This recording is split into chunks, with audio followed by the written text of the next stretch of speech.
All right, we're gonna get started. Andrew Hoffman.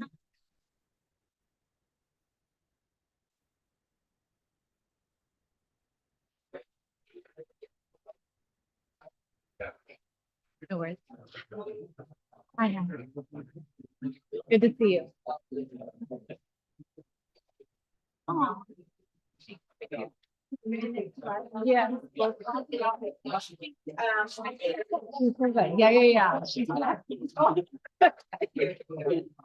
Let me know. I can stop.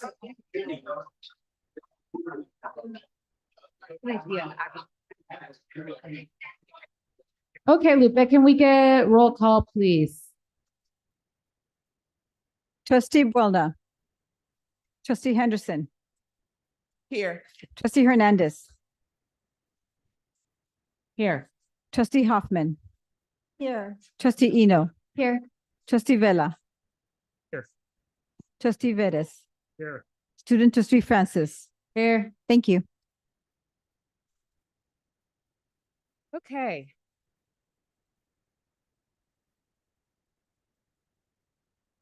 This meeting will come to order.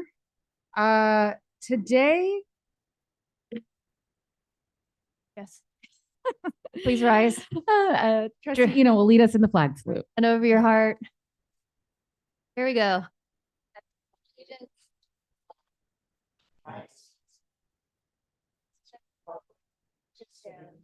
One nation, God, indivisible, with liberty and justice for all. Justice for all. Okay. Today, the board will adjourn the meeting in the memory of Chuck Grunn, who passed on February 24th, 2026. He served as an instructional music assistant at East Los Angeles College for over 24 years. Born in Huntington, New York, Chuck attended Northport High School before furthering his education at Ithaca College and earning his master's degree from California State University, Los Angeles. Chuck loved discovering new restaurants and collecting treasures tied to his interests. He was a gifted storyteller, known for recounting memories in vivid detail, his sharp memory earning him the reputation of having a steel-trap mind. Beneath his humor and storytelling was a tender and generous soul. He quietly supported various charities and delivered food to individuals experiencing homelessness. Chuck is survived by his beloved partner, Sophia Solis, her daughter, Audrey Milhouse, his mother, Linda, his father, Charles, and his sister, Laura. On behalf of the entire Los Angeles Community College District, we extend our deepest condolences to the Solis and Grunn families at this most difficult time. Please join us in a moment of silence for Chuck Grunn.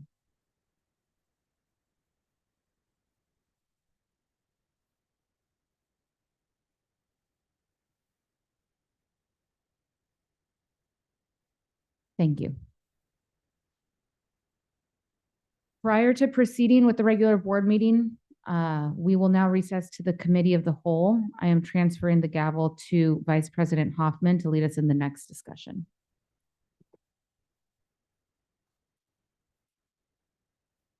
Thank you. Oops, sorry. Thank you, President Hernandez. The committee of the whole will now come to order. Do we have to go through the whole roll call thing again? Yes?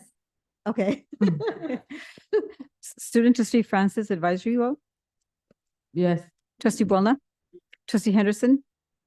Trustee Hernandez? Yes. Trustee Hoffman? Here. Trustee Eno? Trustee Vela? Trustee Vettis? Here. Thank you. Before we get started with the actual committee of the whole meeting, is there anyone here wishing to address the board? You have 3 minutes, and I do have a yellow card from Jeffrey Hernandez. Is he on Zoom or is he here? Okay. Professor Hernandez. Okay, yes, thank you very much. I was very much impressed with the depth of the student survey that you will all be discussing. or at least receiving a presentation on. It really highlights the need there is for student housing. So it speaks strongly to the board's desires to make some progress in that area. It also highlights the challenge that our students face in terms of the availability of their income. And I think actually I don't understand, I don't see how there's a way through that without some kind of subsidized housing, which I know may not be feasible, but hopefully will be explored. I very much think that that's something that the board may be able to consider for students of special course, for example, foster youth, with yeah, but was pointed out in a previous resolution by the board as a cohort to target at least 20% of the housing. But it does seem like it's going to be a very difficult challenge. I did a quick Google search.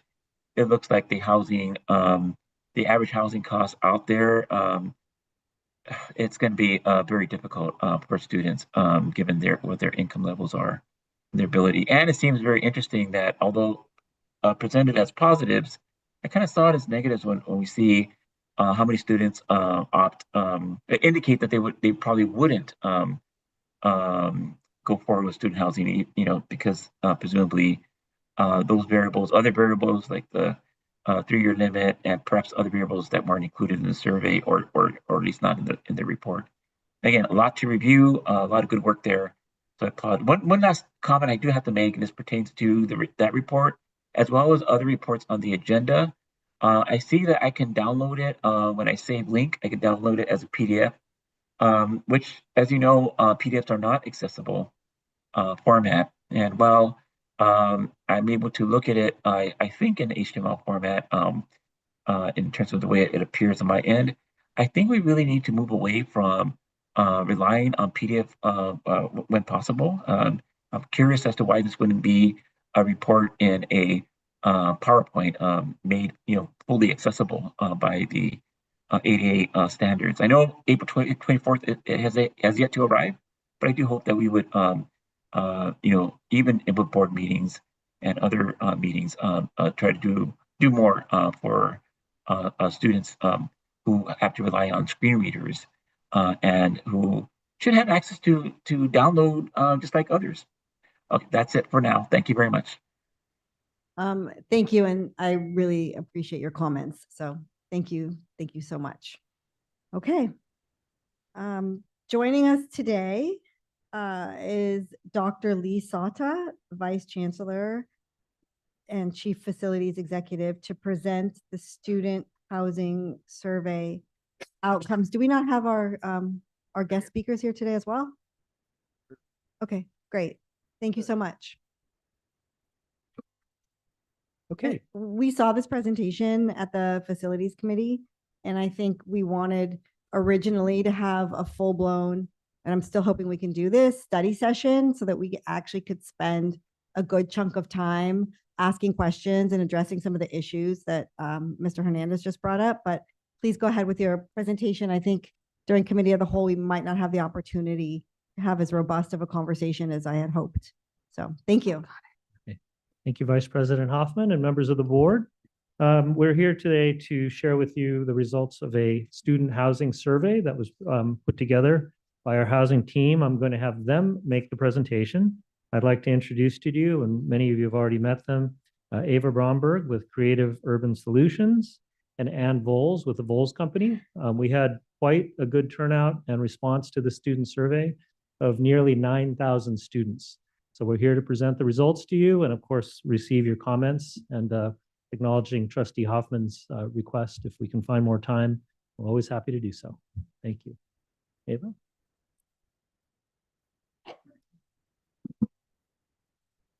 Good afternoon, trustees and everyone assembled today, and Chancellor, Vice Chancellor as well. So pleased to review the findings today of the Fall Student Housing Survey. The survey was issued to all students on November 2nd and was open for 2 weeks before Thanksgiving. It was a great collaboration with the institutional effectiveness team, including Interim Vice Chancellor Kudo and Lydia Dong. So I just want to acknowledge them in this work. Next slide, please. One more. One more still, great. So this survey was designed to understand the housing needs, preferences, and financial constraints that LACCD students face, identify what types of student housing would be affordable, appealing, and realistic, and really gather data in 3 core areas to help guide next steps: their current living situation challenges and pressures, their housing affordability thresholds, and then some of the trade-offs between cost, privacy, and amenities to help feed the demand analysis that Anne will walk through shortly. Next slide.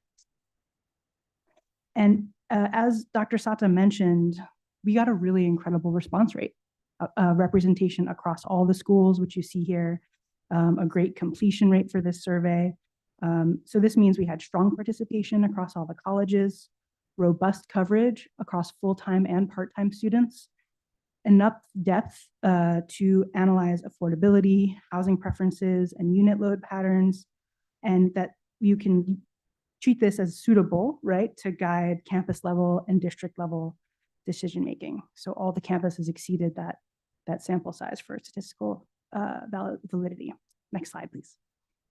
To look now a little bit at who responded in the student profile, we did get a broad cross-section and strong participation from financial aid recipients, first generation and full-time students.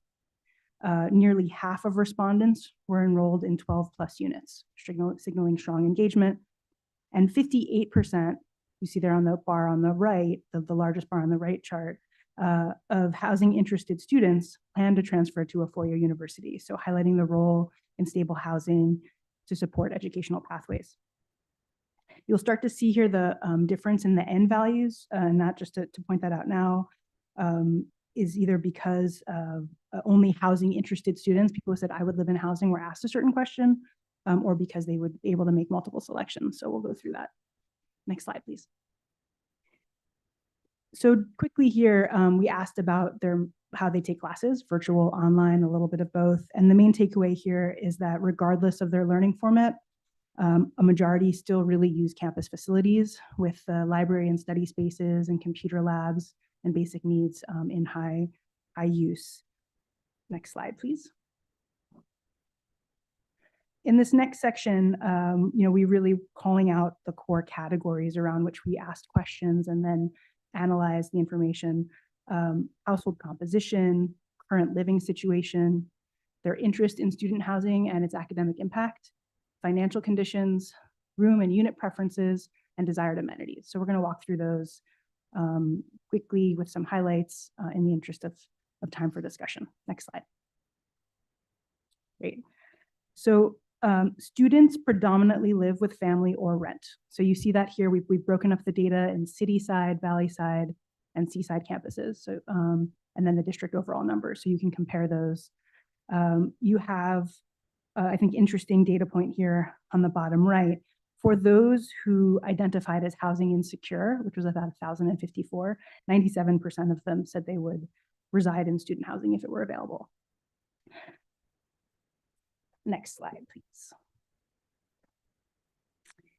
Students are also actively contributing to their household expenses. So, as noted, many of them live with families or rent. They may lack stable or private living arrangements. So point out here in the center chart, this question of, yes, I share with another person or people who's not my partner or children. So that's people who are sharing a room with people who are not their partner or their child. And you see there many of them contributing to household expenses.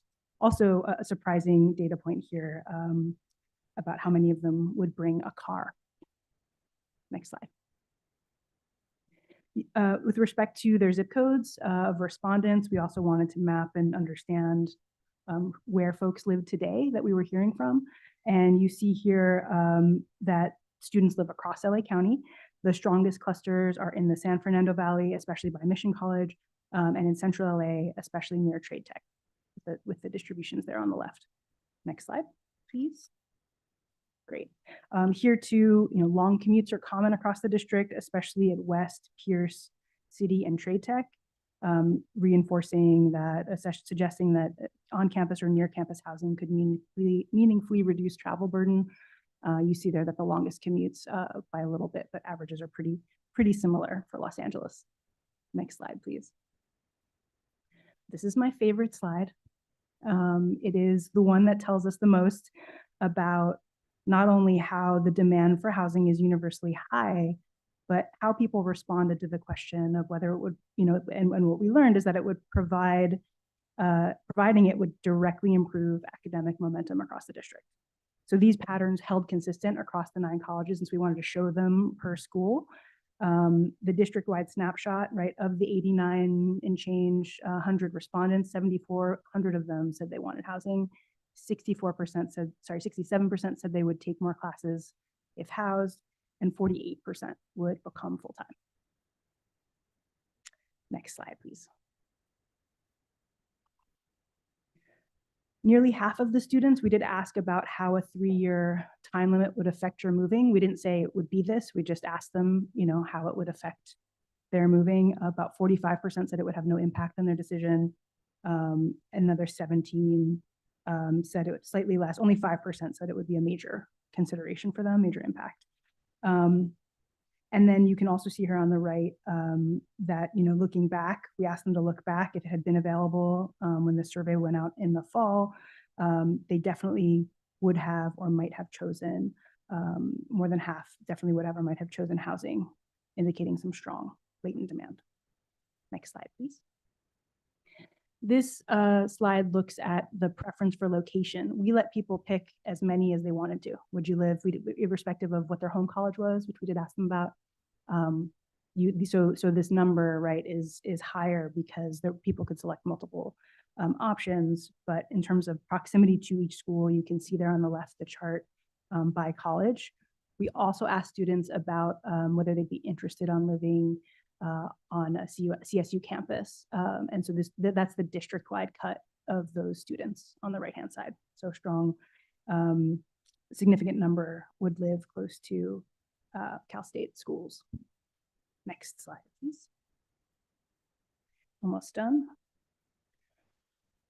Nearly 60% of survey respondents, now we're going to talk about income, right? And talk about how challenged the students are with cost of rent and how much of their income goes to their household expenses. So nearly 60% of survey respondents reported monthly incomes below $1,500.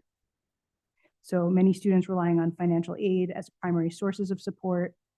And so this reflects a student population with limited financial flexibility and high sensitivity to changes in living costs.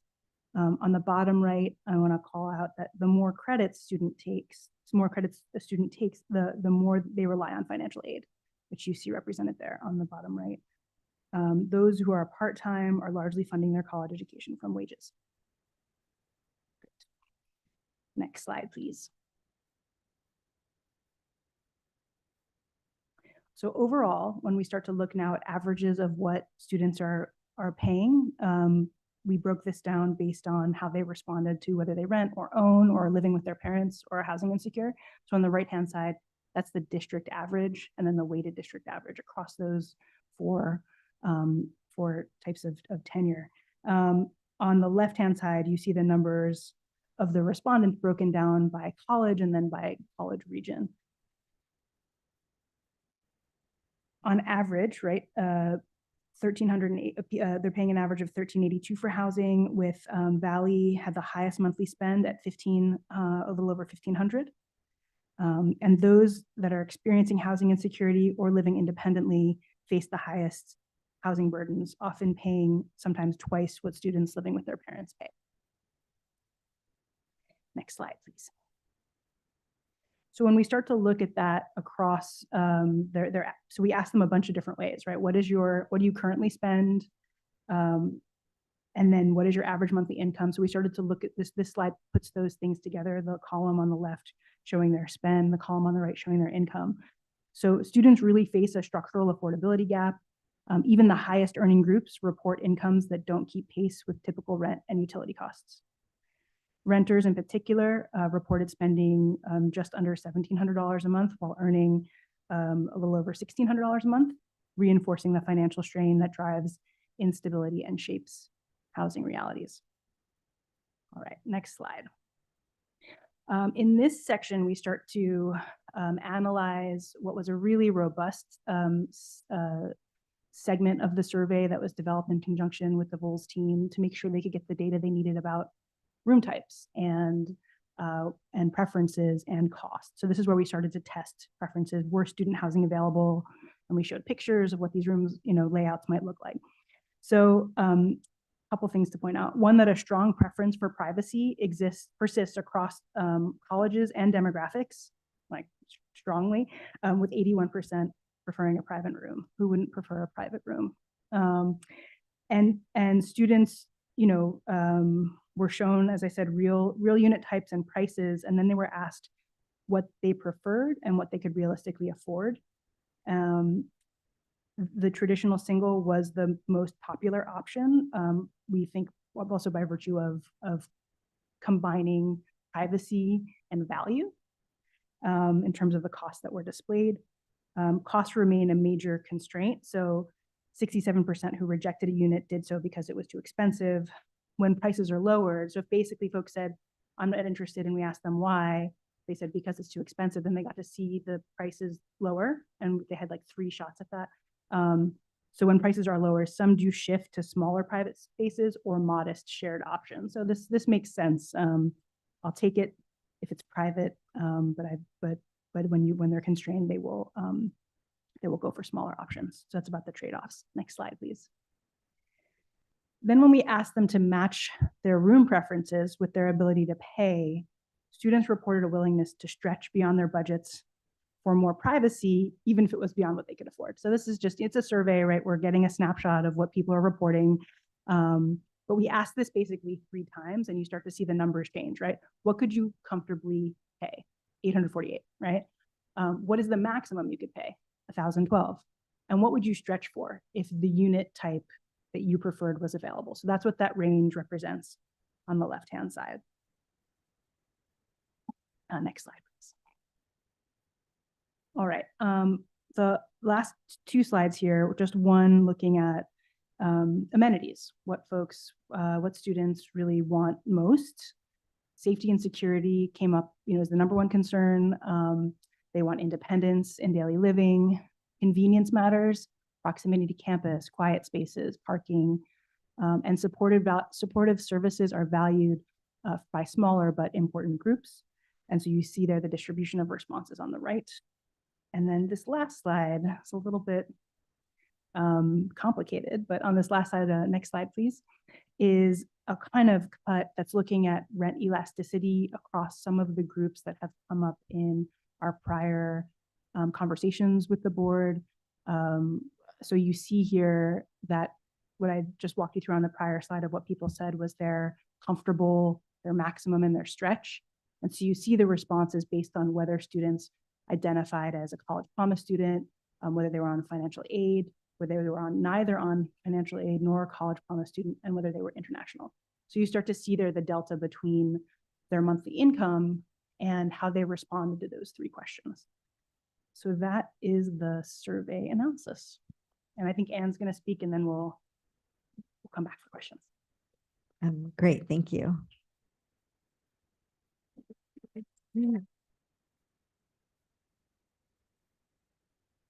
So thank you. And then continuing on too is working very closely, of course, with Ava, is what does this mean from a demand standpoint per campus? So if we, it's all based on the survey that you saw, we all worked in the same Qualtrics together. So next I'm really going to share with you how this quantifies. Go to the next slide. So as Ava shared, there were different unit types shown. And some are obvious, but what's a traditional double? Of course, that is a shared restroom, nicer restrooms down the hall, more like a nice fitness center. If we look at what's a semi-suite double, that is a bathroom in the unit, but there isn't a common area living space like there is in an apartment. And then, of course, the apartment units.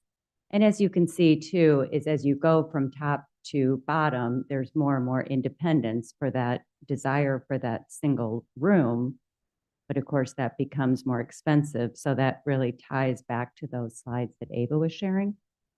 The next slide will too is what can our students afford and what is the appropriate unit type for them? So if you go to the next slide.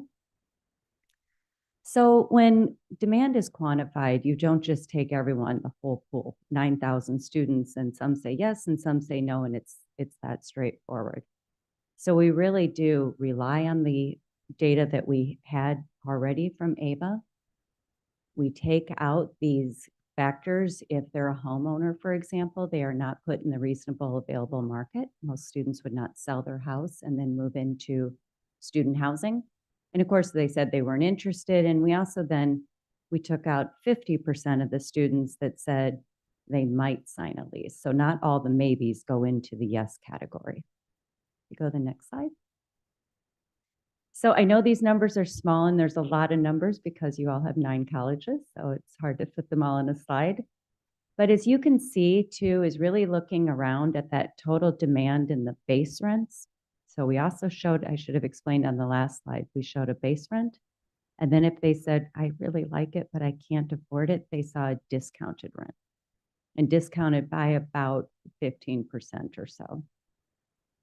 I am only showing you right now the demand for the base rents. It does go up about 15% if we put both categories together. But at every single school, there is significant demand, of course, with East LA being the strongest demand that probably ties directly to enrollment. And at Southwest, we had the lowest demand. So we did also too, the numbers you're seeing here are specific to each college location. So a student that said it's not their home campus, they're excluded too. So this is really showing what is that demand from those students at that campus if student housing were available. We go to the next slide. Here at the discussion. Thank you, Anne. So trustees, you can see that we continue to, work on from a data-driven approach, and you can see that there is a correlation between the student survey that we took and where we're headed in terms of demand and rents. So we're not there yet, but we're currently working through that. We're happy to take your questions. Thank you. I'll start with student trustee. Do you have a question, student Yes, I trustee do. Francis? Thank you. Yeah.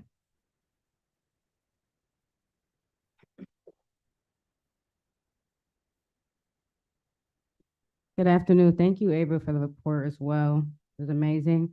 I guess one of the questions that we're still looking for is the government assistance of what that will look like if our students that are pre-qualified with government assistance, how can that be applied to help them for the rent without it being affected with our financial aid and that status?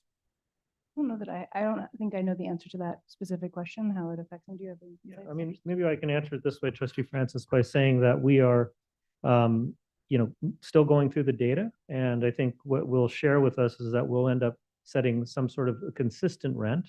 And then those rents may be offset by the different, student profiles. If they have certain types of financial aid, of course, we can lower the rent. So we're still doing that work, but certainly we'll be coming back to all of you to kind of let you know what the rents will be across the district. I think the chancellor's made it clear that all of our students are students, and so we're looking at something that's a little bit more global in nature, as opposed to saying each college will be different. But it's still a work in progress. Okay. Is there any help on my end that you think would need in crucial areas? Well, we're always interested in the scholarships that are out there, and of course we Kelly King is aware of a lot of the work that we're doing, and if we can identify, in addition to all the normal sources of funds, additional fundraising opportunities or tie in with organizations that can support students, of course, we'd be happy to do that. So we'll take any suggestions you may have. And of course, Kelly's working within the broader LA community to identify foundations and other sources. Okay. And then also to clarify, the main question is how affected did we get hit when it comes to the funding being taken away? Well, in terms of the work that we're doing on, creating the housing, it is bond funded. So there's no risk to funding being taken away. And then, of course, when it comes to individual students, each student will have a different story about their own funding sources. Some will be able to afford to pay on their own, and others will receive, different types of aid. So, yeah, I don't think there's a risk to the student housing program because we are going to be funding these projects with bond dollars. Thank you. Any other colleagues have questions or comments? No? This was a great presentation. So I thought it was really good, and it's super informative to get a sense of the gap between the demand and, what students can pay. I know that, that Jeff mentioned that, in his comments during public comment. I think it kind of solidifies just the need to think really creatively around the cross subsidization of any new housing that we do build, and allowing for folks that are submitting on the RFP to give us their best ideas around what does this look like in terms of how do we make a project pencil? If we are prioritizing deeply affordable housing for our students, does that mean there's a portion of this project that might be able to serve staff or faculty, some sort of workforce housing that would still be affordable to our campuses and our staff, but that might help with the affordability that our students really need, the deep affordability levels. So that was the first thing that kind of popped out to me after seeing some of those numbers. The other thing was safety. I mean, I thought that was huge, just that is the number one priority in terms of amenities is safety. And to me, in order for us to really have a safe project where students feel safe in their living environment, we have to have stellar operations and maintenance, which again goes to the health of the project. We have to make sure that these projects are built and we're creating affordability levels so that there is an adequate and high quality amount of operation and maintenance dollars that are going back into these projects so that we create a really safe environment for our students. So it just, to me, created that sense of urgency that we really got to make sure we get this affordability right so that these projects are funded and we don't have to dip into general fund dollars and they kind of operate on their own. And then I was thinking, I love the demand summary. It will be, I'm really curious to see once we get responses back from the P3 of folks that have submitted that can tell us, what does this, they can take that demand summary and tell us, like, is this going to work? I think the beauty of the P3 is that we're asking people to come with some skin in the game.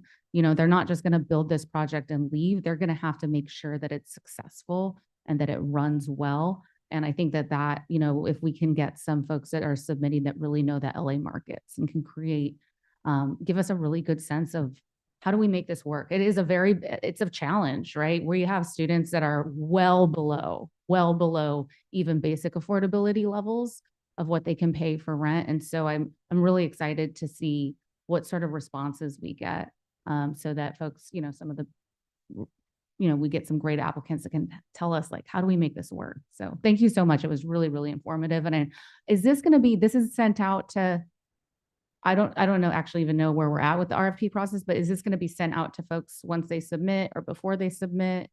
How does that?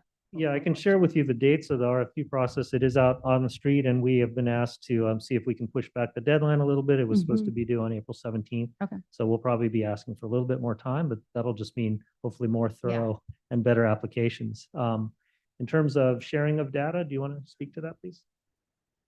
Absolutely. We're planning on sharing the whole demand analysis, survey analysis with the selected proposer. So Trustee Hernandez, doing what you're sharing exactly is that they work with these numbers and what our students can afford and those unit type preferences to get to a feasible project. That's great. Thank you. Thank you very much. Yeah, thank you. And I know that you and I, Trustee Vella, are both on FEMPOC, but and we saw the presentation, and thank you again for coming, because I think we were all very impressed with the level of detail. Did you have any questions or comments? Yeah, I just was really satisfied, very happy with the survey. Thank you, and the results. I think for me, what like sticks in my mind is that 1 in 8 students now report being housing insecure or homeless when it used to be 1 in 5. So, I mean, that's a little bit better. And then just curious, when you were surveying homeowners versus, non-homeowners, and how did you survey students who live at home and they're dependents of their parents? And have we reached out to families and parents to find out if they would be interested in having their child, even if they're not low income, live in our housing? Because that would be another way that we could maybe charge a little bit of market rate for that housing for families that are like, trying to help their kid launch.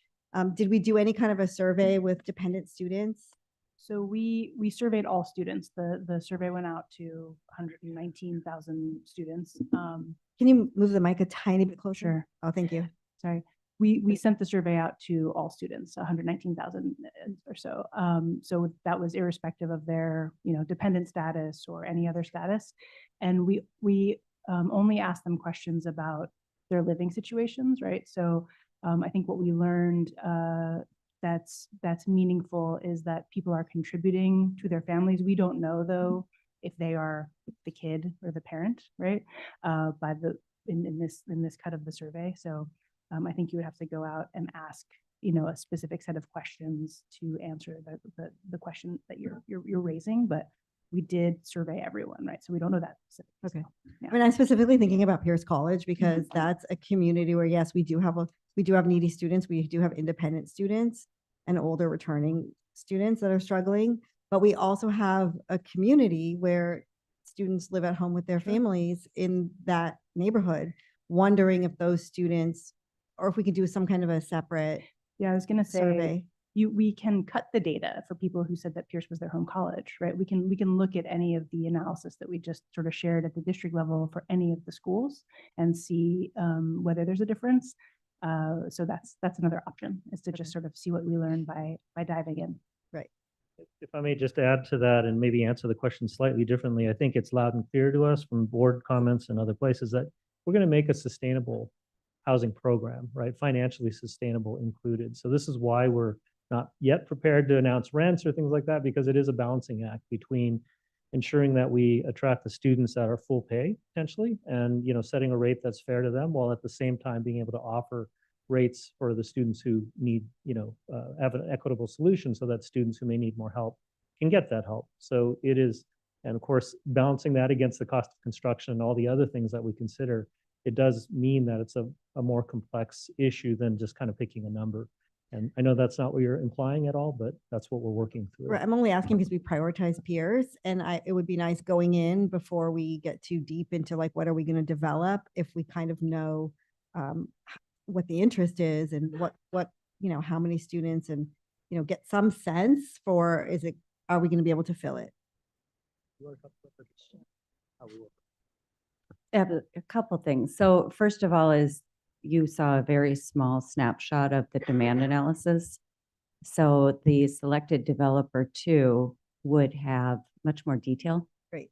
As to the age. I mean, we collected a fair amount of demographic information too, and it is per each college. So working with the developer, that would be an immediate share. There's no reason to hide the data from our partner. And will be referenced, really, it's referenced all throughout from working with other community colleges on the P3, even 4-year schools. Yeah. You're always going back to, what does the demand study say? When you take it out for financial close, we'll actually have to do even another demand study.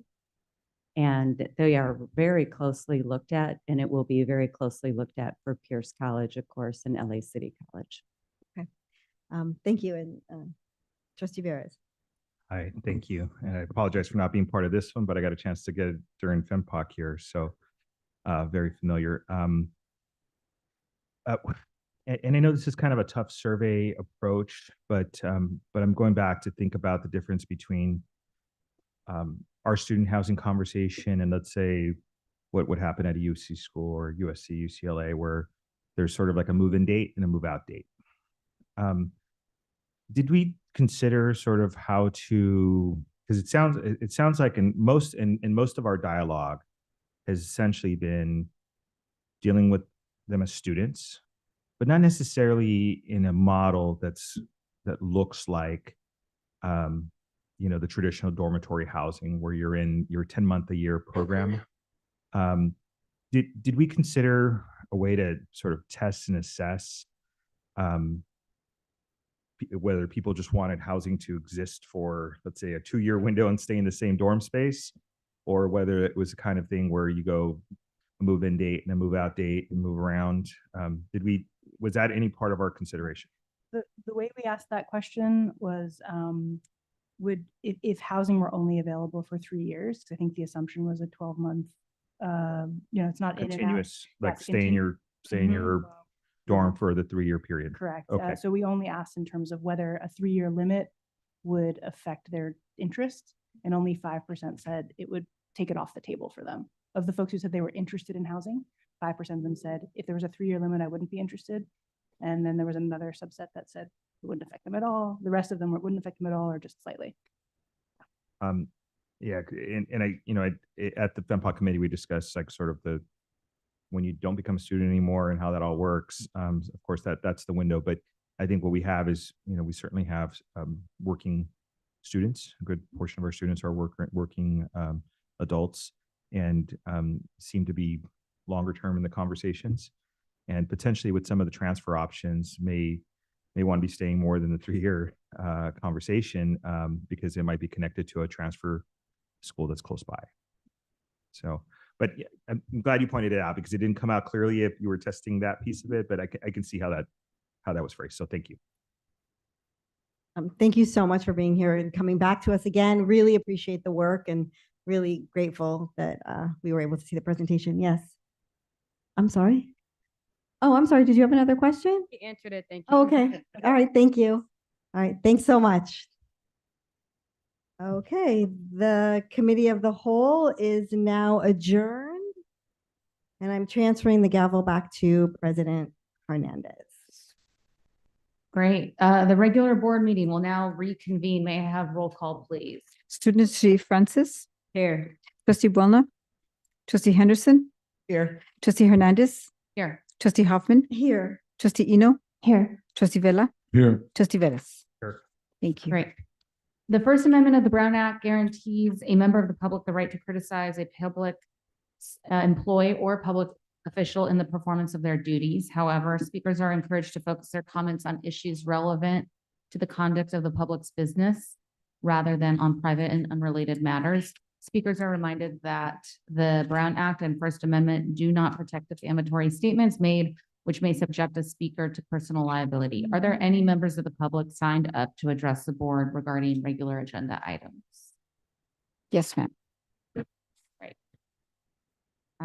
First, we have Anna Lee.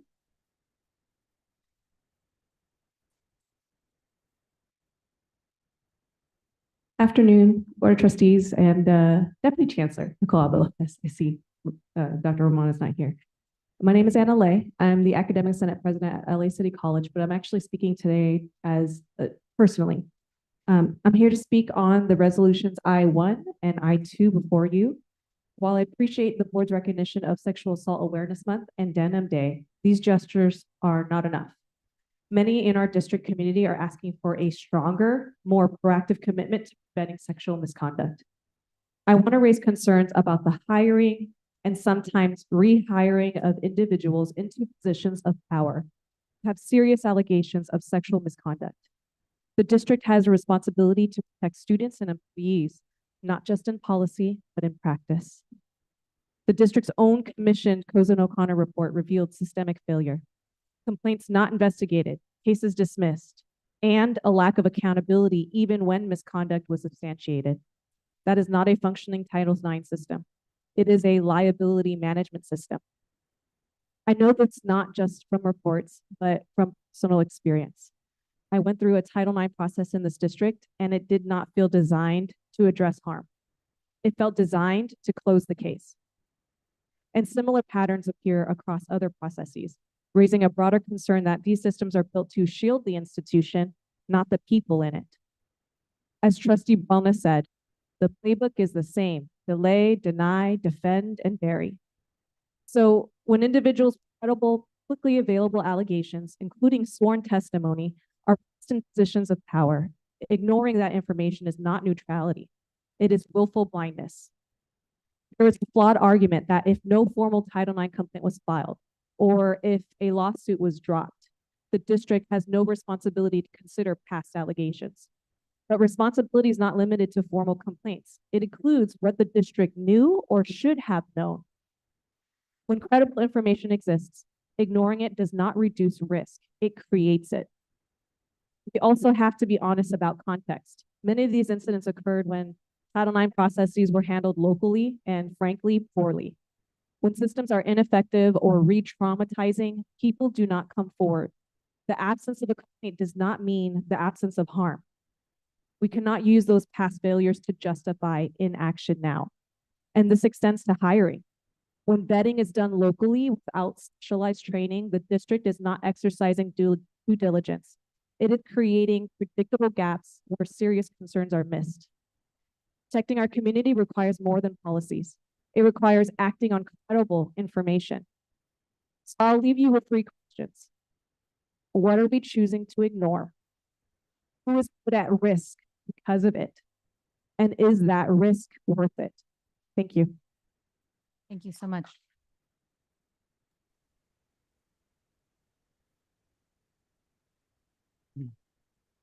Next, we have Jeff Hicks. Hi everyone, and thanks for allowing me to speak today. My name is Jeff Hicks, and I am the AFT 1521 chapter president at Los Angeles City College. I'm speaking today about item I-1 on the agenda, the resolution in observance of Sexual Assault Awareness Month and Denim Day, and item I-2, renaming Cesar Chavez Day and reaffirming the district's commitment to gender equity, safety, and denunciation of sexual violence and abuse of power. While I'm glad that the district is investing in Sexual Awareness Month, and while I'm glad that the district is addressing the horrific realities we're now learning about Cesar Chavez, both resolutions seem somewhat performative unless our district actually does something real to address the systemic problems we still have with sexual harassment within our district. I am afraid for the safety of our students, our faculty, and our staff on each of our college campuses. Item I-1 literally states, sexual assault, sexual harassment, dating violence, domestic violence, and stalking undermine student success, employee well-being, and institutional trust. The district was presented with several clear, simple remedies that we can enact in the Cozen O'Connor report, yet to my knowledge, we have yet to implement a single one. By failing to investigate and failing to act, we are failing our students, our faculty, and our staff.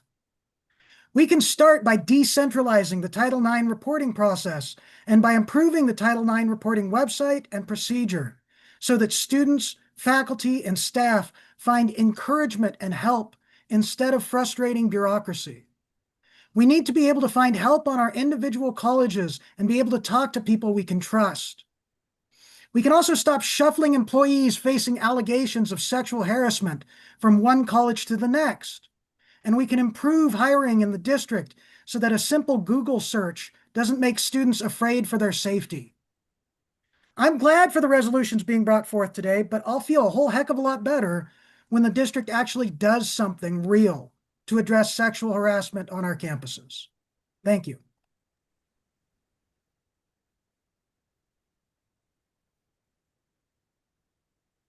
Thank you. Jill Biondo.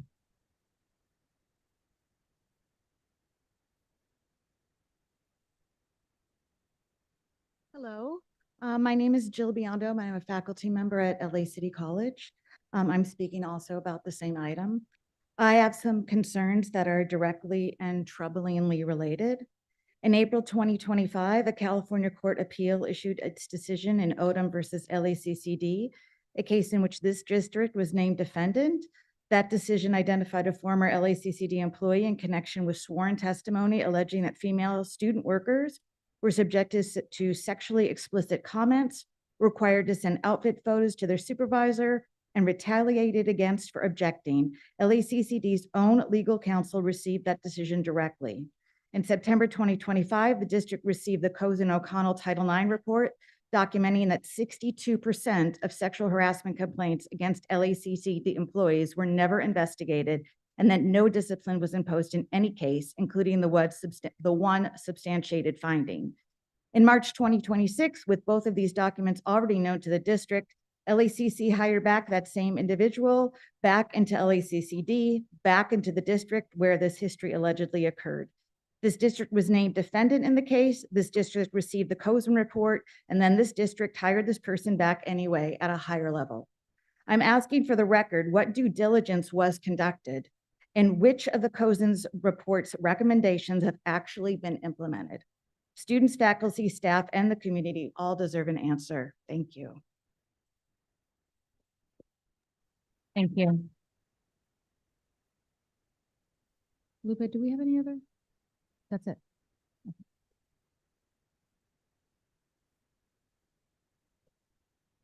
Yes, okay. Matthew Ali.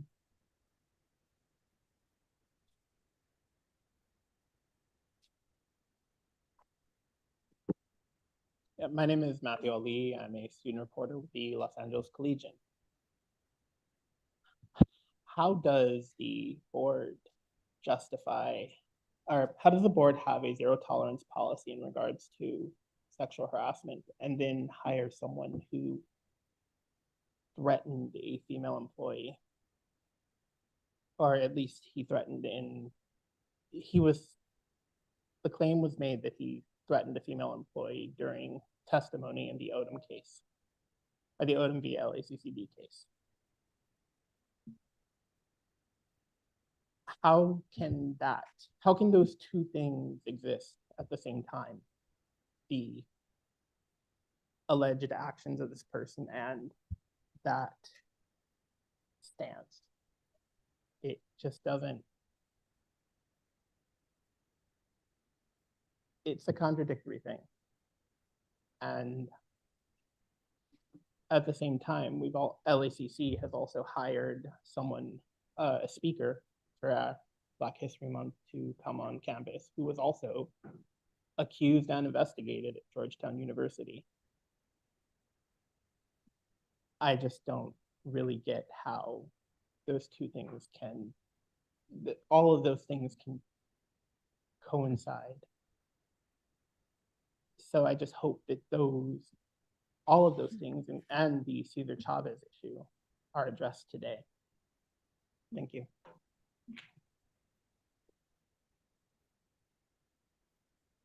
Thank you. Next we have Jeffrey Hernandez. Yes, I can't be there in person because I'm in Santa Rosa for the plenary session of the Academic Center for California Community Colleges. And I'd like to read out to you a resolution that I authored because I think it's instructive as to how to take a stand with survivors. Whereas a multi-year investigation by the New York Times uncovered extensive and, quote, profoundly shocking evidence of sexual abuse, grooming, and misconduct by Cesar E. Chavez, a co-founder of the United Farm Workers, UFW, including harrowing accounts of sexual abuse of children as young as 12 and 13, and incidents of molestation and rape occurring in Chavez's private office and during union marches, and that survival has meant enduring decades of trauma, including panic attacks, depression, suicide attempts, while their pleas for help were historically ignored or silenced by those seeking to preserve Chavez's public image. Whereas legendary civil rights activist Dolores Huerta, co-founder of the UFW, revealed that she is a survivor of sexual abuse by Chavez, including manipulation and rape in the 1960s, resulting in 2 pregnancies, that she carried this secret because she, quote, wasn't going to let Cesar or anyone less get in the way of her life's work of building the movement on behalf of millions, quote, on behalf of millions of farm workers and others who were suffering and deserved equal rights. Whereas the UFW Foundation officially canceled all Cesar Chavez Day activities and described the shocking and indefensible allegations as incompatible with the organization's values, and various state and local officials are taking steps to remove Cesar Chavez from public holidays, institutions, streets, and public roads, And whereas state and local leaders in public education are issuing statements calling for a shift in attention away from celebrating Cesar Chavez to honoring the farm workers movement and to, quote, ensuring that every student in our schools, especially every girl, knows that her body is her own, that inappropriate sexual behavior is never, ever her fault, and that she will be believed and supported if she speaks up. Resolve that the Academic Senate for California Colleges condemn in the strongest possible terms the deplorable actions of Cesar E. Chavez as described in the testimonials of survivors, which included the grooming and sexual abuse of children and the sexual assault of women within the farm worker labor movement, and that the Academic Senate for California Colleges strongly support discussions among the community college faculty regarding related curriculum topics that shift away from the celebratory representations of Cesar E. Chavez and to account for the lived experiences of survivors of sexual abuse while honoring the work of advocating for the dignity and rights of farm workers. I share that with you. I was inspired by the ELAC Academic Senate to adopt a much more forceful resolution, but I share that with you as an example of how we can stand by survivors. And that's just one example, and not the only example of how to do so. I would hope that in the future, when these situations occur, that our board would do likewise. That's the one piece that was missing from an otherwise wonderful resolution that you have before you. Is there's no indication of what Cesar Chavez had done. Thank you.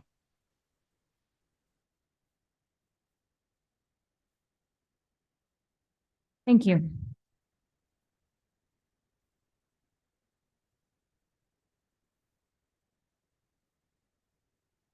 All right, moving on. We are going to move to disclosures. Deputy Chancellor Alba Lopez, can you please lead the agenda item on disclosures? Prior to proceeding to the vote on matters before the board today, the trustees are requested to advise staff if there are any items on the agenda for which they have received a contribution from a participant in the matter, which requires disclosure and recusal under the Levine Act or another conflict of interest law. Trustees, when your name is called, please advise if you have disclosures to make on any of the items on the agenda, and if so, identify the agenda item number for each said item. Please also state the basis of the conflict by either identifying the donor or disqualifying campaign donation or providing information about another disqualifying financial interest. Trustee Buelna. None that I know. Trustee Henderson. None that I know of. Trustee Hernandez. None. Trustee Hoffman. None.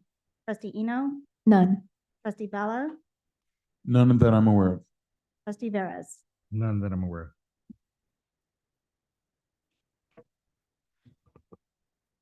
Okay.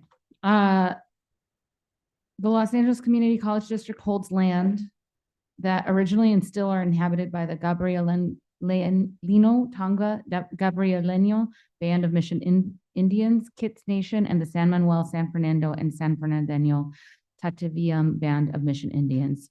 We honor and respect their elders and descendants as they continue their stewardship of these lands and waters.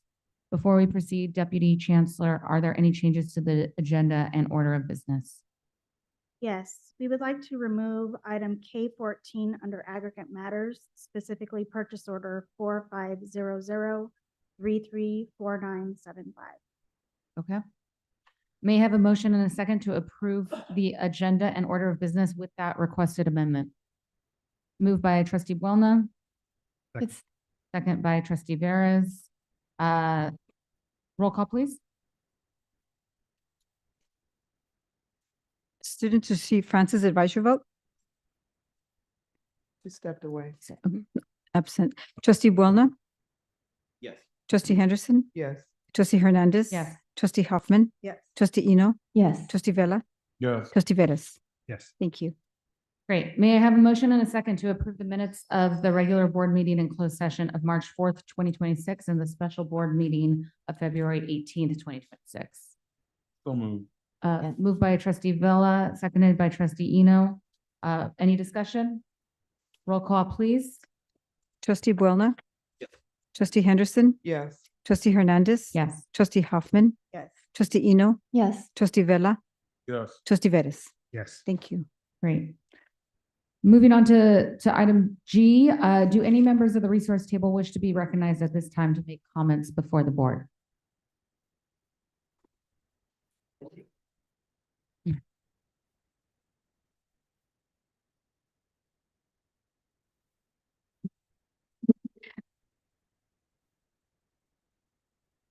Good afternoon. As president of AFT 1521, I want to speak plainly about an issue that goes to the heart of who we are as an institution and as a community, the safety, dignity, and trust of our workplace. Our students, our faculty, and our staff deserve an environment where they feel respected and protected.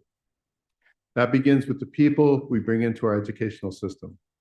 We must insist that the district strengthens its screening processes for new hires and rehires.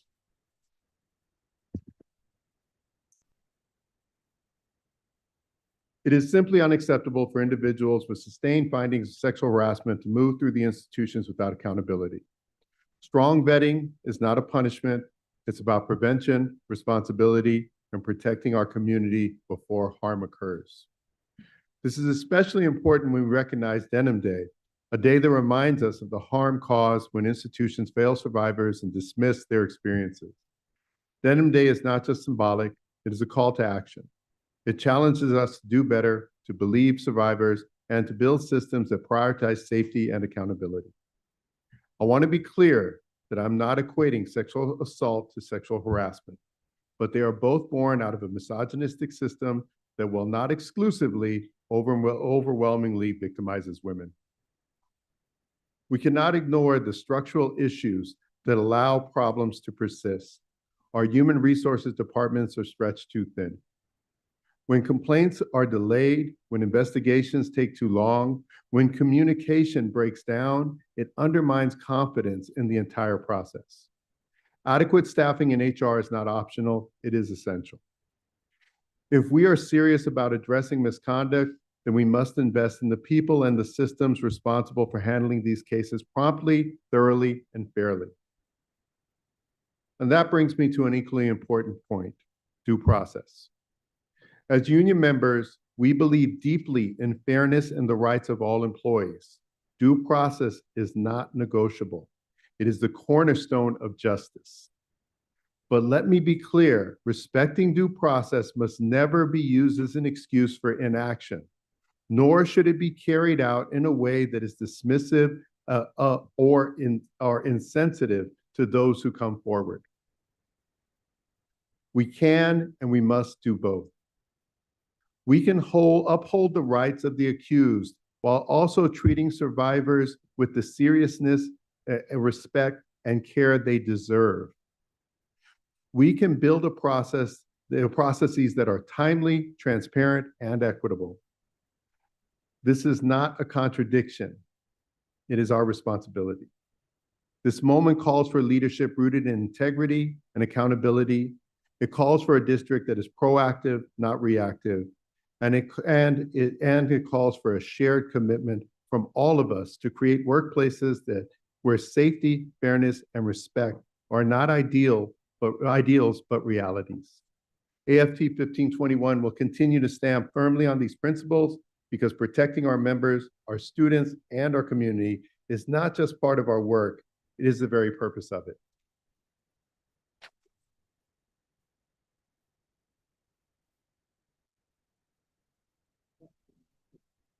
Well, good afternoon, Trustee, President Hernandez, trustees, and Deputy Chancellor. I see you there. I am the AFT 1521 College Staff Guild President, Andrea Edwards, and I was gonna bring my squad up. I was supposed to announce y'all. We had a routine. 1, 2, 3. All right, come on up, team. Before I start with the planned speech, I would like to recognize what was just stated about sexual harassment. But more importantly than that, I want us to understand that outside of just sexual harassment, there's harassment, retaliation, hostile workplace environments. Currently, this district has no mechanisms to control for that. So I wanted to thank Trustee Hoffman and Trustee Veras for the resolution that's on the agenda today, recognizing National Administrative Professional Week and Administrative Professional Day. It cannot just be recognized, but there should be a mechanism to train, to cultivate training, and to track people who are repeat offenders for not just sexual harassment, but for bullying. There can be no room for ego trips. Everybody is not above reproach. The district cannot protect itself by protecting these individuals by inactivity, by allowing them to exist. We come before you every day in Skellies. You notices, terminations, demotions. See, we get penalized. But for some reason, the higher you go, there's ideology that you don't get punished. And I understand that you have to protect your interests, but you have to protect your people equally as much. Nothing changes a cultural environment of permissive behavior except accountability and change. So not only do we acknowledge the training in this week, and thank you for acknowledging classified in that resolution, but also acknowledge that everybody has to have training. We can't have HR and no training to keep them compliant. You can't have ELR without training to keep them compliant. Nor should there ever be a mechanism where harassment and workplace hostility goes unchecked. And that's what you are doing. That's potential liabilities. Now, I said that I'm gonna go back to the speech, but I had to acknowledge that. So I stand in solidarity with you guys and everyone who spoke about what this district has to be bold and progressive to do. Stop bringing these people back. It's so amazing because we just keep saying to promote it and promote. I'm like, well, dang, we're a merit system where we have to fight to prove ourselves 10 times harder than anybody else. And depending who you piss off, they may just check you by not allowing you to grow. We get blackballed, we get blackmailed. So it's unfortunate that we watch people like our supervisors or admin, and there's some great ones who harm us and mentally destroy people just because you can. That's sick. That's not normal behavior. And leadership and that pay demands that you should know better. But when you don't, somebody got to check you too. And progressive discipline extends to us all. I would like to also say I acknowledge and I'm grateful to stand with Unit 1, who are classified activists. We're classified activists again, paraprofessionals. I like to stand and say today before you, you see just a mere reflection of the 1,600 members we represent across this district. AFT College Staff Guild was established in 1982. We have a long-term standing over 42 years and growing. We're the largest classified in the state of California. I say that again, the largest in this entire state. The beauty of LACCD allows us to grow in this unique fabric. I also want to support and thank our sister units, Local 99, Chris Ozon, who's their leader, and also James McKeever, the faculty president, who helped birth us and how we transition. So I honor the faculty in that. Thank you guys for standing in solidarity with us, not in words, but in action, because you give us a call, we'll be there. I like to also go and state that our preamble, and I always have to start with this, the beginning of our collective bargaining agreement, it says what? We enter binding a CBA agreement in the spirit of mutual commitment to the enhanced welfare, excellence, and prestige of the Los Angeles Community College District. Prestige. And in joining in dedication to the students and the community, we are pledged to serve. We're not above service. That's what we do. And neither is anybody else, regardless of a title. I'm so excited that in last month, we sunshined some articles and the district met us halfway by sunshining some articles.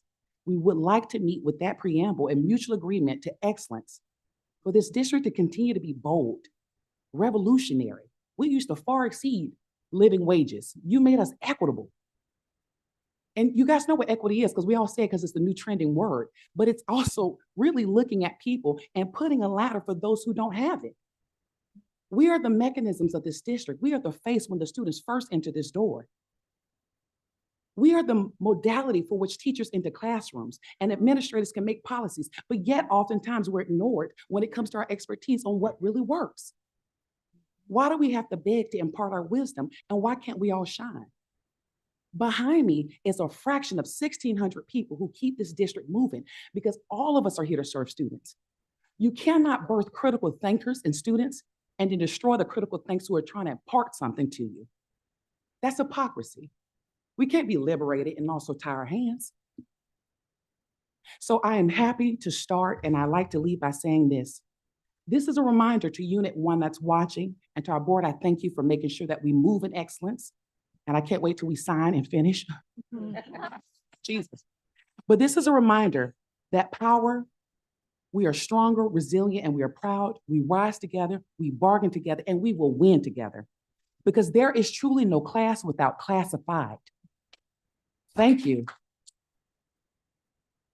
I leave you with this. Our commitment and expertise ensures that our students receive the support they need to succeed, and that our district remains a leader in educational excellence. By investing in classified staff, you are directly investing in the success of every classroom and every student. Pour in the money, you'll see the return. Pour in the dignity, and you'll see a shine. Thank you so much. Thank you, Unit 1. Thank you. Good job.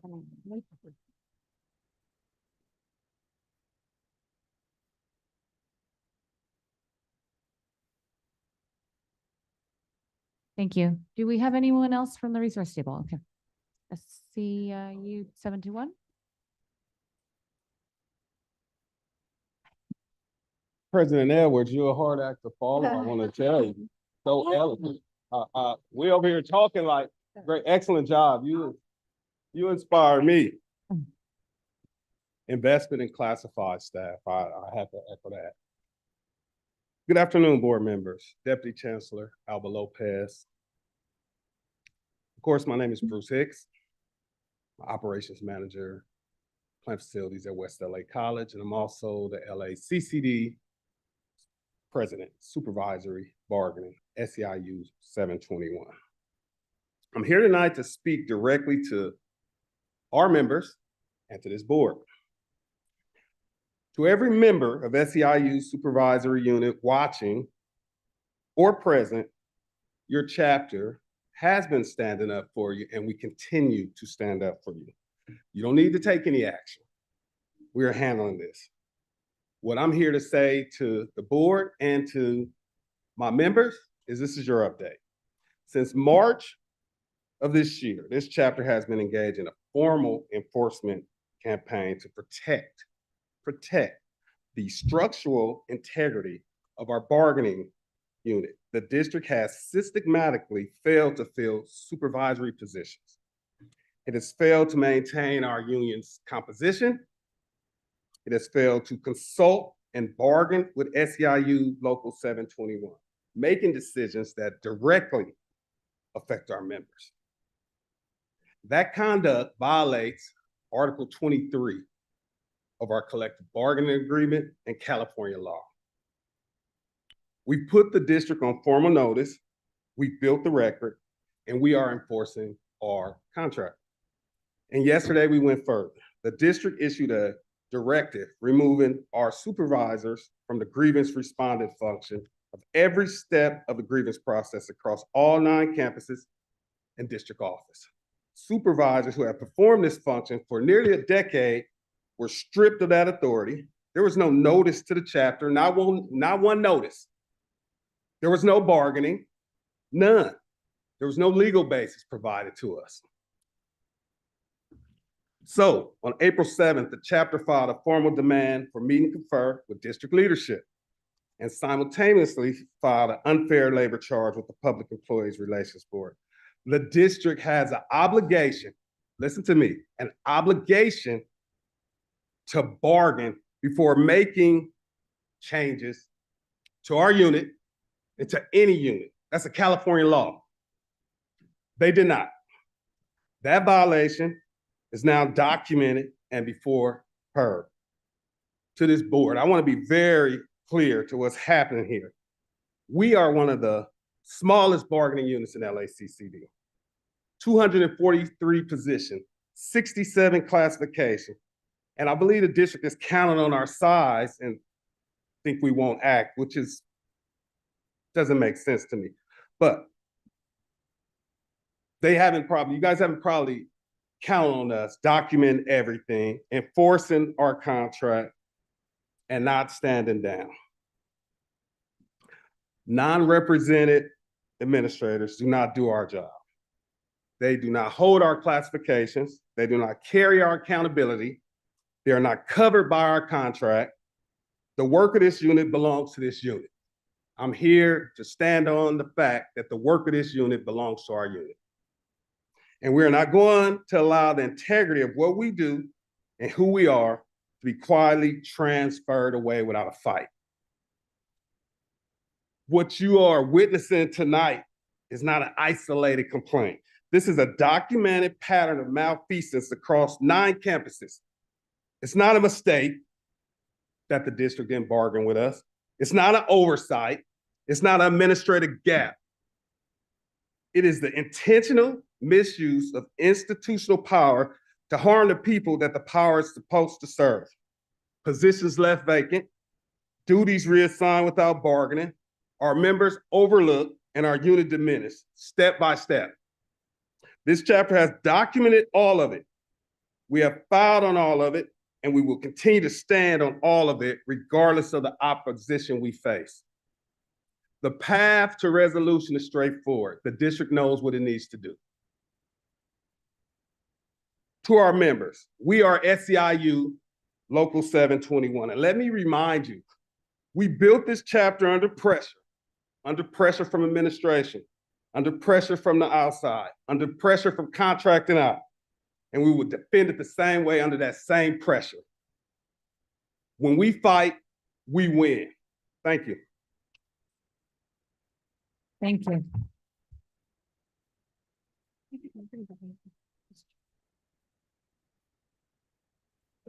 Wow, Good afternoon. that was powerful. Thank you.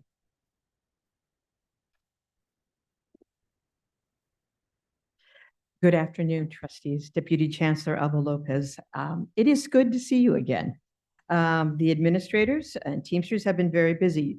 On Thursday, April 23rd, we are going to hold our annual retreat, and we're proud to announce that trustees Buelna and Veres has accepted our invitation. I know there are invitations in the mailboxes for all of the trustees, and you are welcome still to come join us because we'd like to get to know you and hear your thoughts and create a safe venue and forum for you to do that.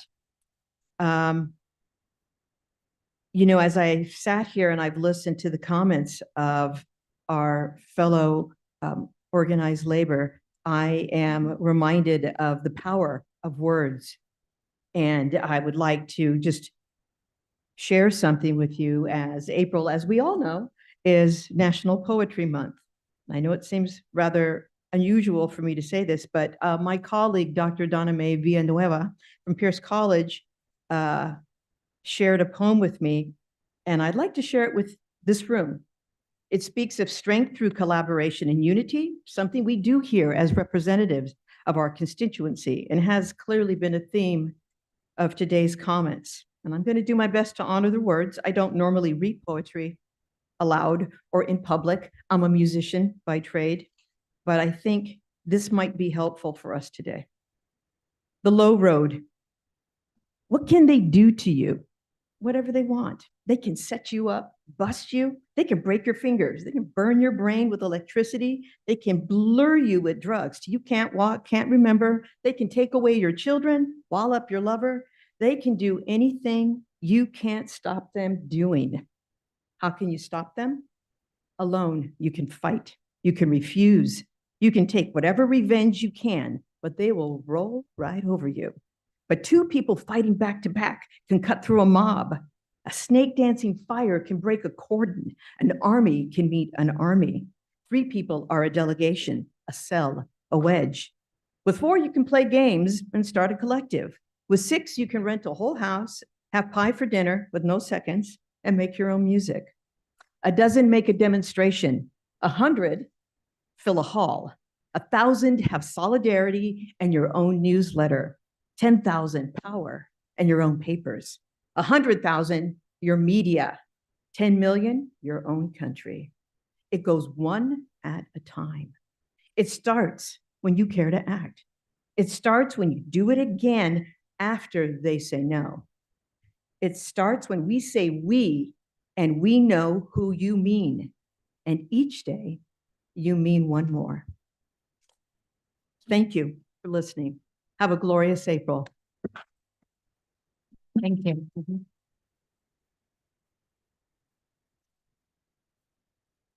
Good afternoon, Board of Trustees. My name is Christina Zan. I represent SEIU Local 99. I just want to say that I appreciate all the speeches from the resource table. I think we are all saying the same thing. You know, we're short-staffed. We're dealing with a lot of issues in the district. We're dealing with the harassment, the hostile work environment. All that stuff is still going on. It's still taking place. And, we're not seeing any results, any positive results from this. So, like I said, I appreciate the speeches. And I just want to, give a reminder that next month is, Classified Staff Appreciation Week. And so I'm just hoping that, we'll see more employees, recognized for outstanding work. Like I said, a lot of employees, we're short staffed, and you have people that's wearing, multiple hats, and that needs to be recognized. So that's all I have to say. Thank you. Thank you. President Hernandez, we have Dr. Echeverry online. Okay, thank you. Good afternoon. Good afternoon, everyone. For the record, my name is Angela Echeverry, and I represent the District Academic Senate. I am joining you on my way to Santa Rosa, California for the State Academic Senate plenary session, where 100 representatives from 116 community colleges in the state will be meeting to discuss academic and professional matters. I want to start my comments out by reporting on our District Discipline Day that we had at Trade Tech College on March 20th. We had close to 300 faculty attend in person. And I want to thank President McQuarters for hosting, as well as Trade Senate President Marvin DaCosta for helping organize this event. In addition to Jeff Hernandez, Ashley Sparks Jamal, and Brian Barrick, and others were presenting. This event focused on two areas of concern for us as faculty right now, very pressing areas. One is accessibility and the ADA Title II requirements that are going to go into effect for digital materials later this month. And my colleague, Jeff Hernandez, referred to the PDF issue, which I think we're all aware of, as well as artificial intelligence and the impact of artificial intelligence on our colleges and our students.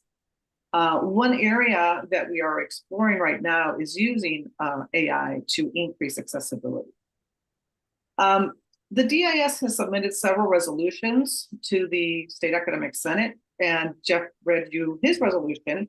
There are two others that focus on gender equity, including support for International Women's Day as a holiday, and the implementation of the gender equity report that was authored in 2025, including staffing requirements, oversight structure, and system-wide standards. We also have a resolution on integrating environmental equity into the curriculum across disciplines, as well as support for CTE programs that are costly. I want to express my support for the wonderful resolutions that the board has, including I-1 on Sexual Assault Awareness Month, Denim Day, I-2 renaming Cesar Chavez Day, I-3 recognizing Child Abuse Prevention Month, and all of them, they're all wonderful. Celebrating the month of the young child, celebrating National Arab American Month, and celebrating Earth Day, as well as the Genocide Remembrance Day. It's been a rough week for those of us who follow national, international politics. Even the threat of genocide against a foreign country, I think, really brought to our attention how precarious our standing in the world is right now.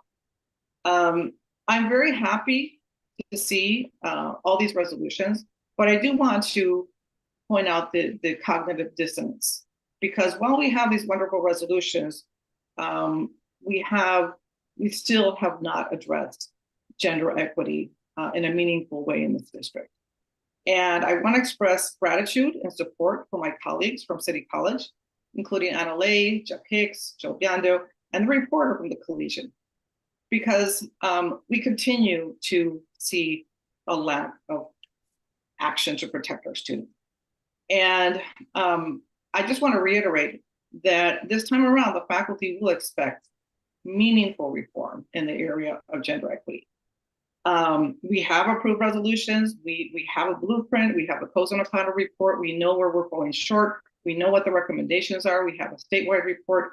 So I, pledged to do everything I could do, and the the leadership of the District Academic Senate to get us to where we need to be. But let's not forget that we need to do more to stand by survivors and protect all of our students and our employees, but especially our minor K through 12 students. And let me remind everyone that 19% of our students are K through 12 students. Okay, so we need to do a better job at protecting them, and we expect the board to make sure we get there. Thank you very much. Thank you. Okay, we're moving on to reports from the board. Trustee Veras, do you want to summarize the proceedings of the Facilities Master Planning and Oversight Committee that you chaired on March 18th? Sure, happy to. The board heard, well, I'll cover three substantive items for the board's awareness. The other items were receiving files. First, we had a presentation and update from Pierce College about a schematic design for Rocky Young Park at LA Pierce. It's a location that Pierce uses to host graduations and other community gatherings on Pierce's campus. And so President Aguiar had updated us on a number of robust conversations that took place with community members, all parties, including the namesake of the park, to talk about the upcoming new design.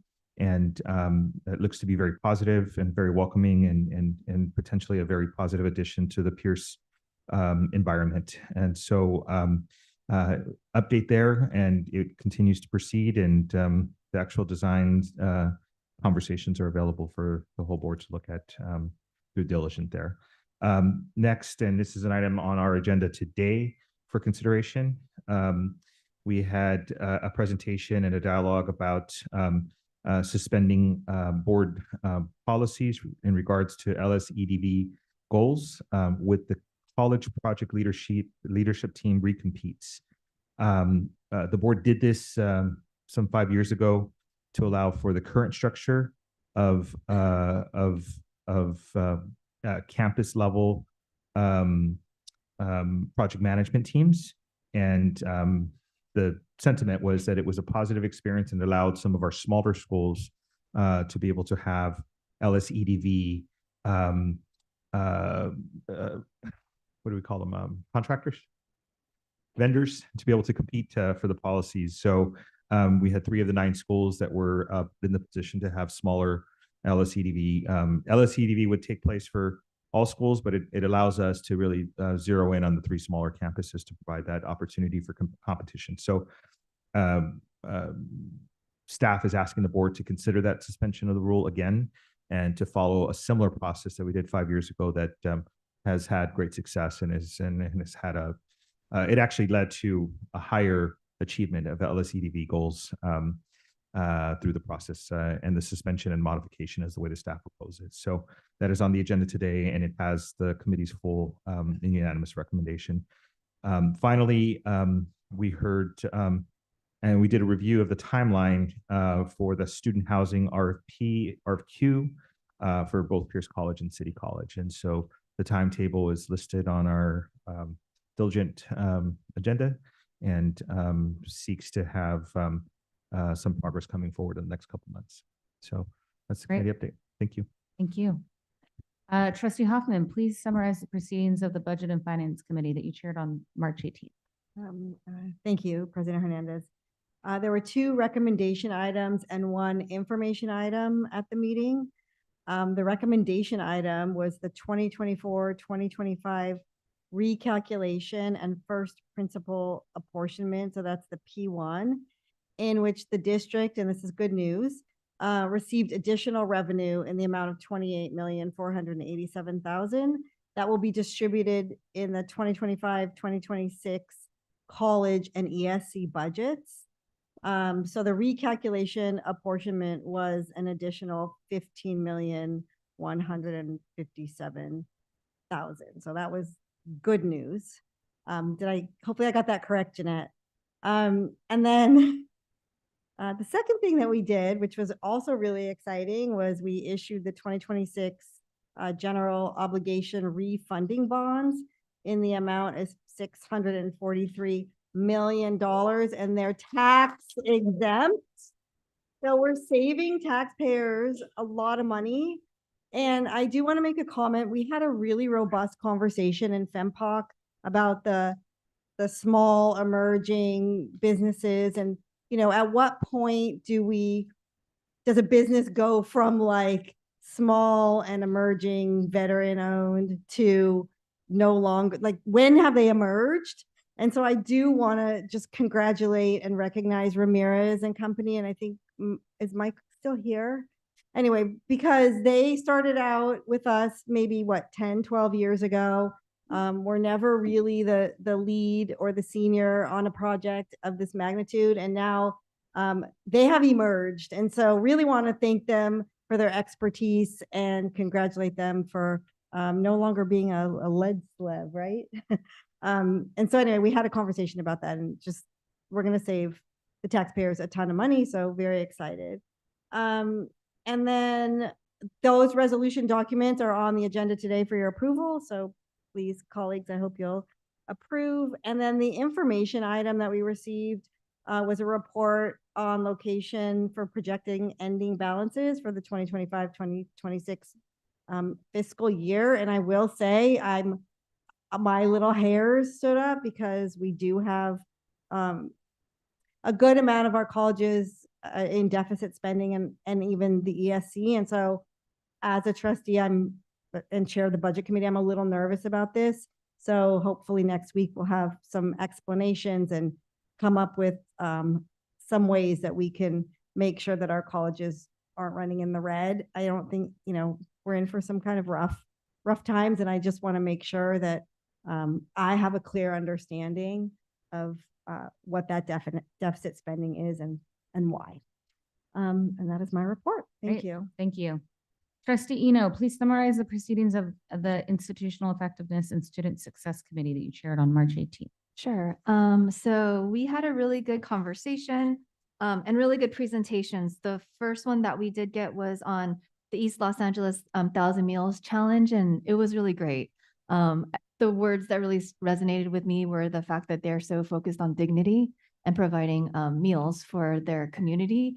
And I know Trustee Belna was really interested with the foundation support. So thank you, Kelly King, as well, to kind of grow to ensure that we are helping provide these basic needs as far as food to our students. So we had a really good presentation regarding that and the dynamic ways, depending on the college, on how we were supporting food insecurities, whether that be on-campus vouchers, off-campus vouchers, just holistically what we're doing to really cater to the students and how we can further that effort to support students.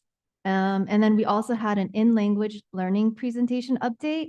And so just so you know, as far as of fall of 2025, we have 1,900 students enrolled in our in language learning classes, where 42% are between the ages of 35 to 54, and 73% of those students are also women.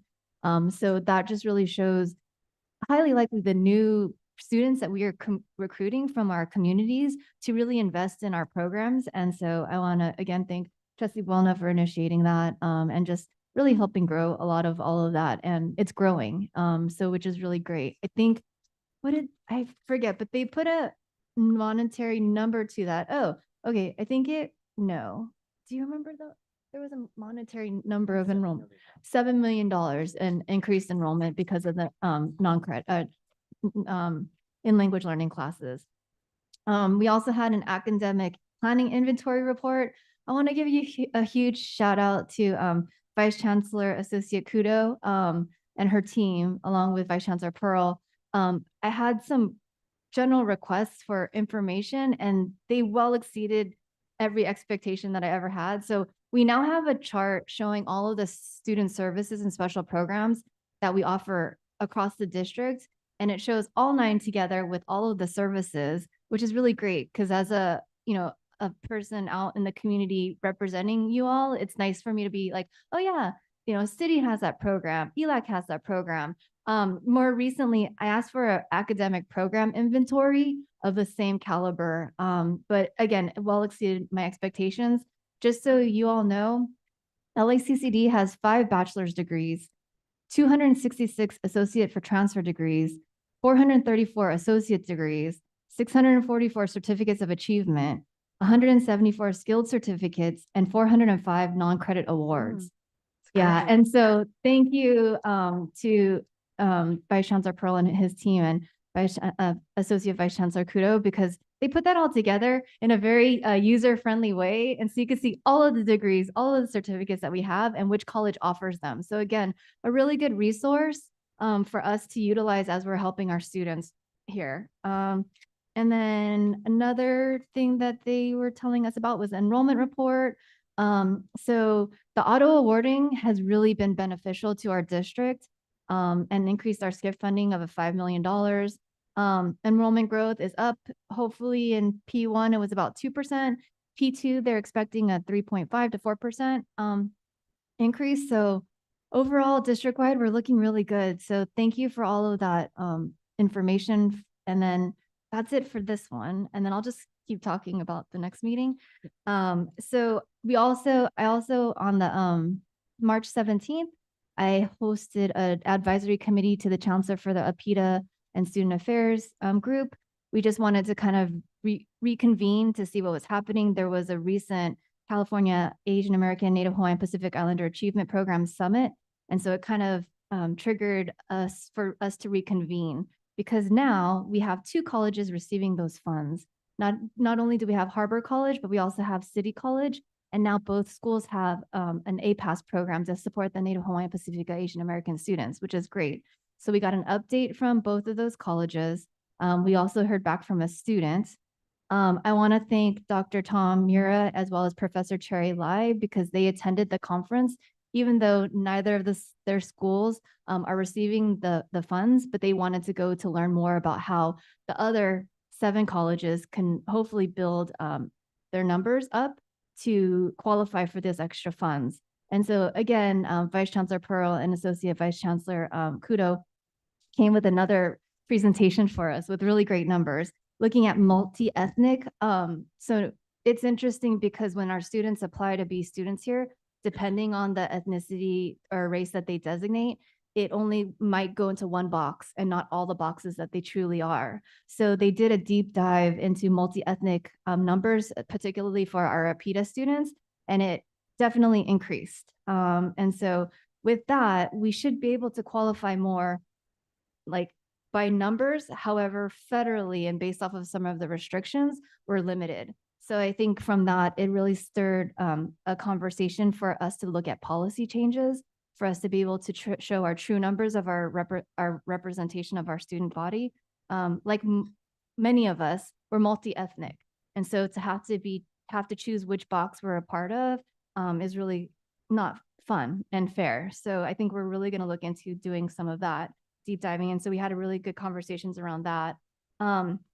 For those of you attending Apahi this weekend through Monday and Tuesday, a lot of LA Harbor College is actually presenting. So they should be presenting on the 13th.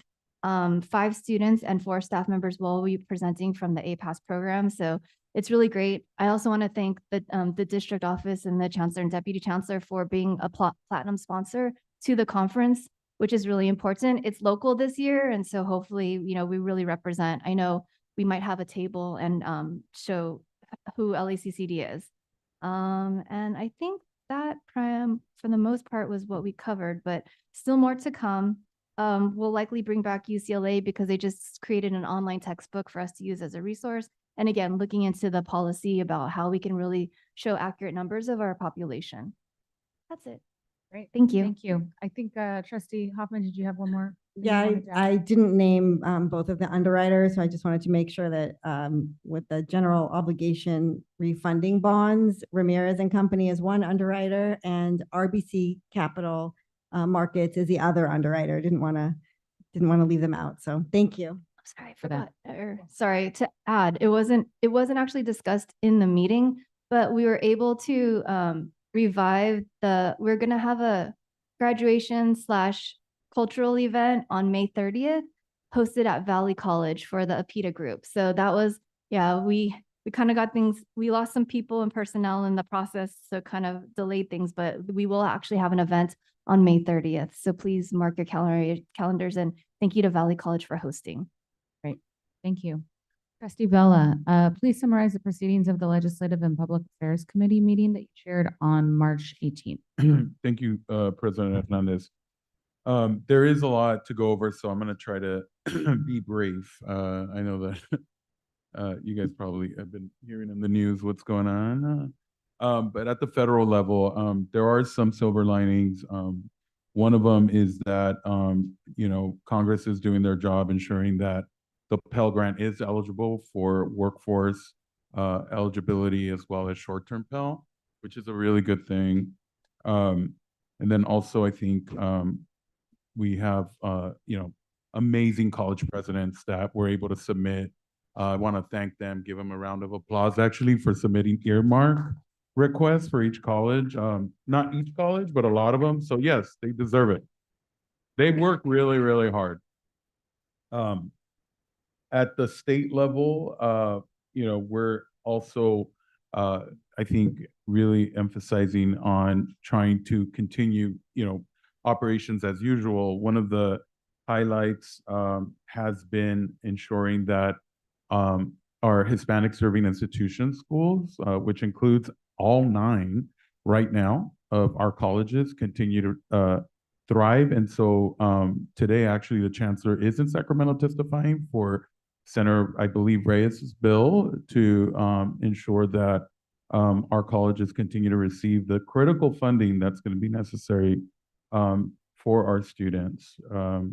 So we also have kind of a mixed bag with the state budget. I think, as you know, we've been very blessed to have, I believe, robust revenue in the state, but also it's being targeted not only by legislators, but by the governor as well, to see if there's ways that we can be creative to ensure that we continue to fully fund our community college system. Obviously, we're biased, and so we're leading the fight to ensure LACCD is fully funded. We do have back in play our basic needs. We are back in the state legislature for another request for our LGBT and Pride centers, as well as our basic needs centers and our Dream Resource centers. I think it's going pretty well. I think we have a lot of support throughout the state. Again, I want to thank the trustees for always lending a hand to all that, because they've been very, very helpful in ensuring that that happens, as well as our bargaining units. Our students have been fantastic as well. So really, really excited for that. We are sponsoring 2 bills. One is going to augment AB 323, which was some of you remember Mike Fong's bill for strong workforce that would also, again, put emphasis on new money for new careers. We are heavily supporting the baccalaureate degree in nursing. We're going to give it another try to see if that works. And also, we're really focusing on ensuring that our students get the necessary state grants as well, which, again, are very, very important. We are looking into continuing supporting and the issuance of a memo that would continue to allow students to take remedial courses. Again, this is under the guise of AB 1705 reform. I think we've had some successful meetings in Sacramento that with that conversation to continue it.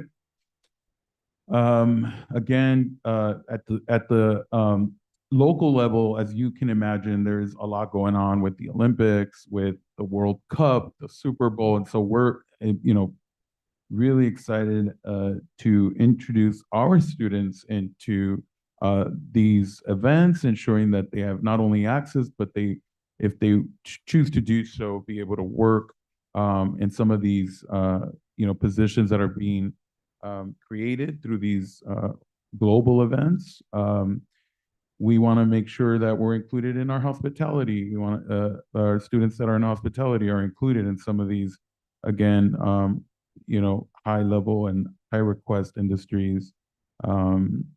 Just a little tidbit, I think hotels are now completely sold out in Los Angeles for the Olympics. That's what I heard last for during those competitive matches. So again, this is just part of what we're monitoring. And then obviously we are continuing to monitor our homeless population in and around our colleges. Obviously you saw today the presentation, the survey on student housing, which again, we really need to understand that this is completely tied to housing insecurity. A lot of the people that you saw get surveyed today at one point or another are in danger of entering into the homeless population in LA County. So we really have to be cognizant about that. But I do want to give again a lot of thanks to Dr. Lisata and also the team that were able to complete that. And again, just very, very robust conversations with the city, with the county, with LA Unified, with our surrounding neighborhoods. We're really excited to be going into smaller school districts we serve on articulation, on dual enrollment, which again are very crucial to our enrollment. So lots and lots of stuff. And by the way, I'm not going into specifics. I do not want to be here all day, but there's just a lot going on right now with public policy. Thank you.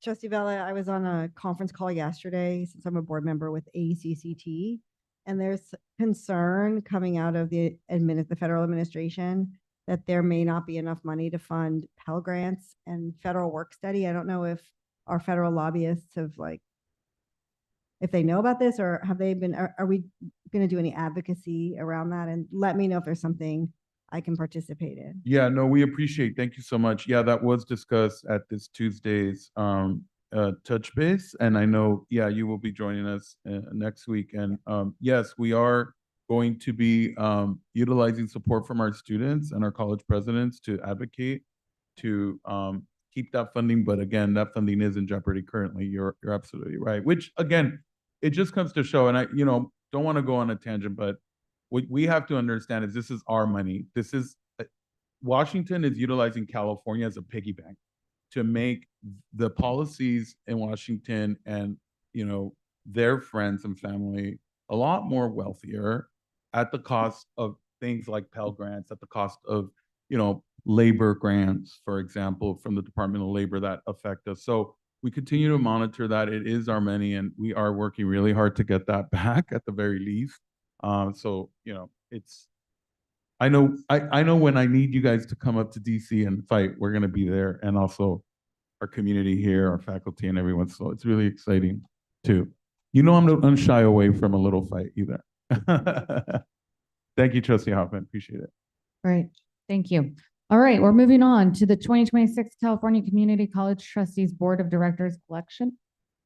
Nope. Oh, We had sorry. student, and we did have an LGBT one too.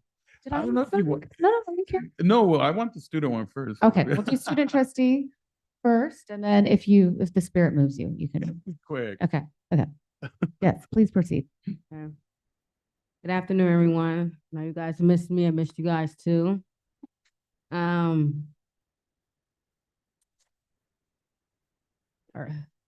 Me as a student has been very, very, very, very busy. And then my last days with you guys is literally in counting sessions, right? So I'm very grateful to be up here standing and give my report to you guys.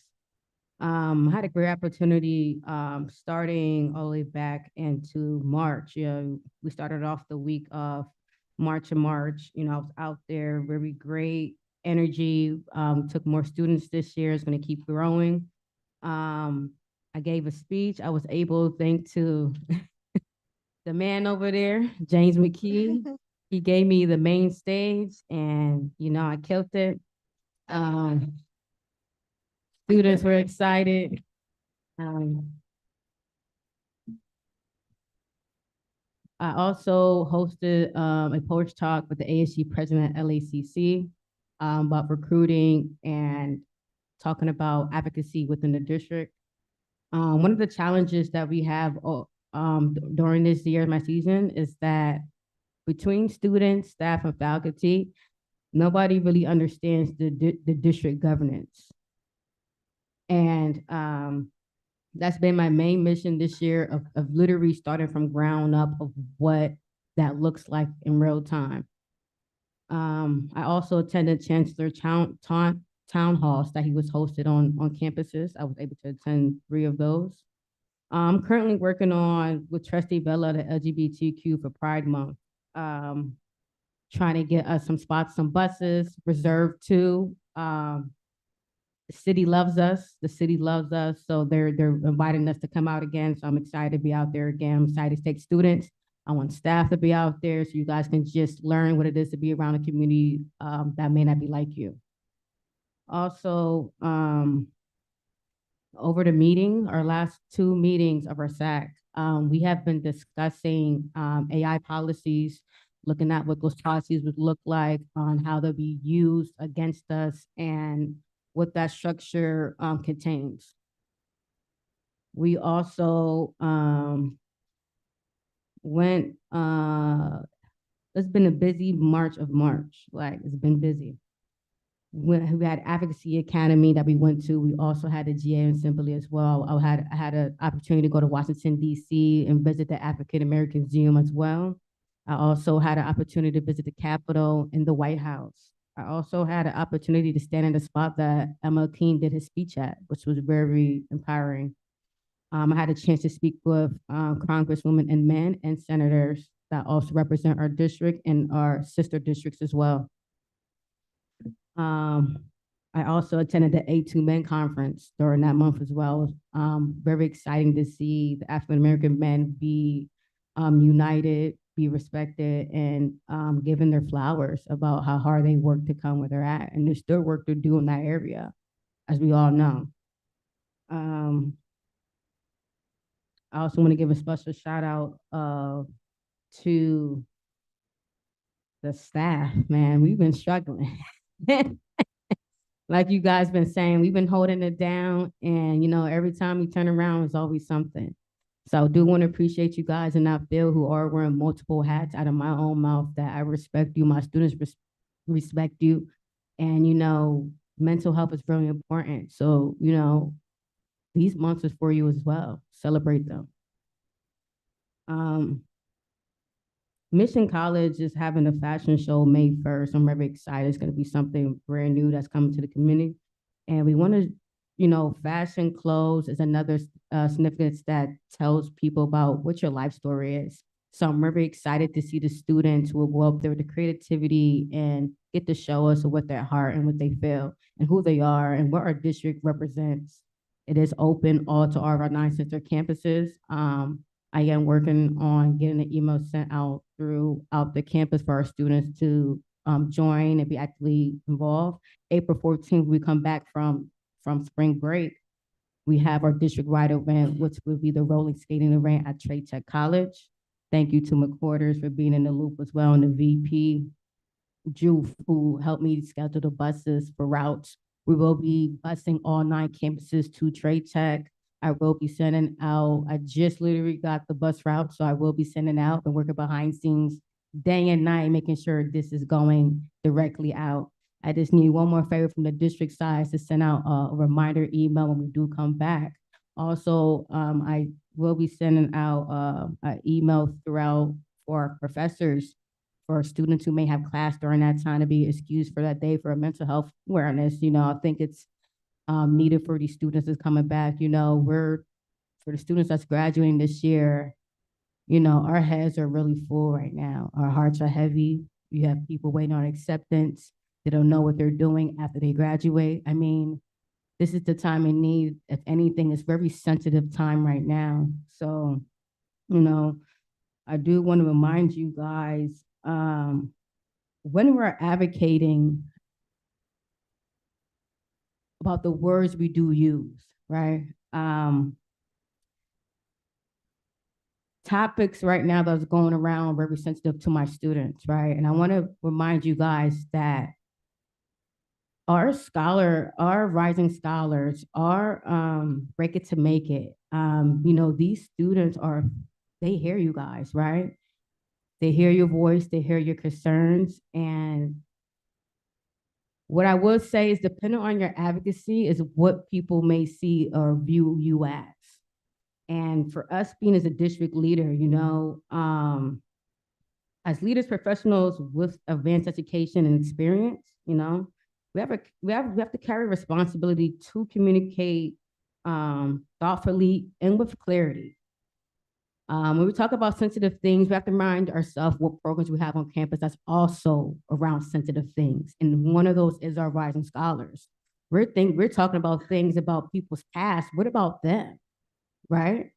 They're hearing this, they're seeing this, they're gonna watch this playback of our meeting, right? And they're gonna think, well, do I have a chance? Because if that's what it's gonna be like when I wanna finally run for a higher position, is a team of people gonna be looking at my background telling me I can't do it? And I don't want anyone, whether students, faculty, professions, to feel like that, because everyone has a past. And what we want to stick to is facts. We don't want to go out there with unintentional offenses and not emotionally driven communication that can start that up, right? Everybody has a job to do. Advocating is our main thing to do. Problems that come to concerns need to be addressed. Yes. How they are addressed still matters. Because it's not just the person that you're talking to, there's other people that probably went through the same situations. So it's all about how we're coming up and we're voicing ourselves and concerns, and we're making sure that we're just being, we come from different backgrounds, perspectives, and beliefs, and our district is one of those.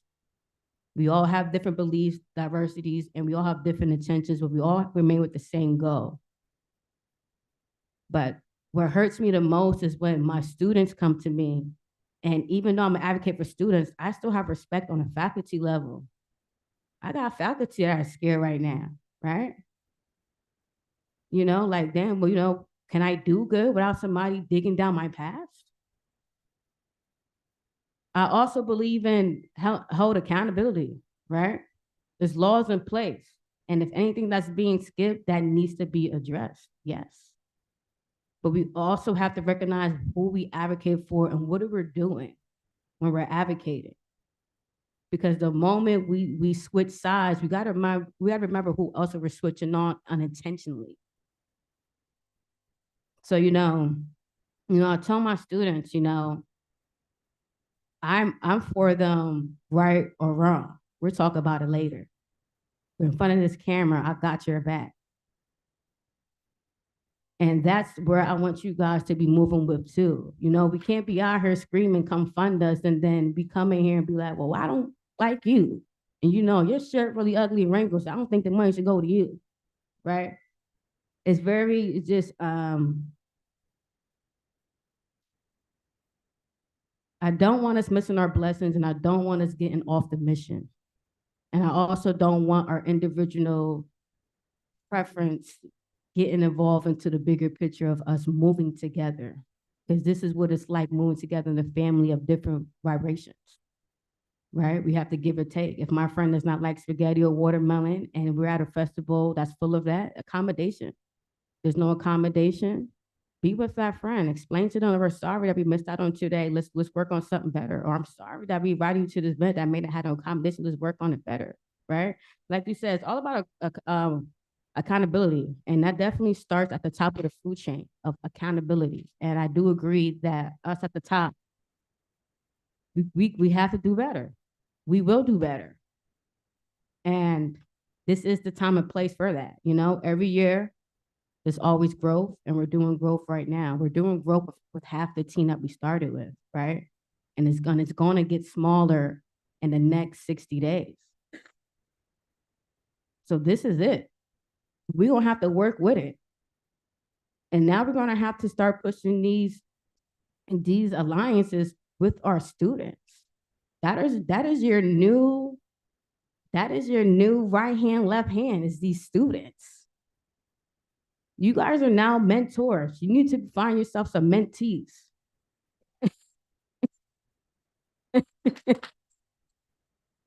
Thank you. And even though I'm moving forward, I'm never leaving, and I plan to come back to run higher.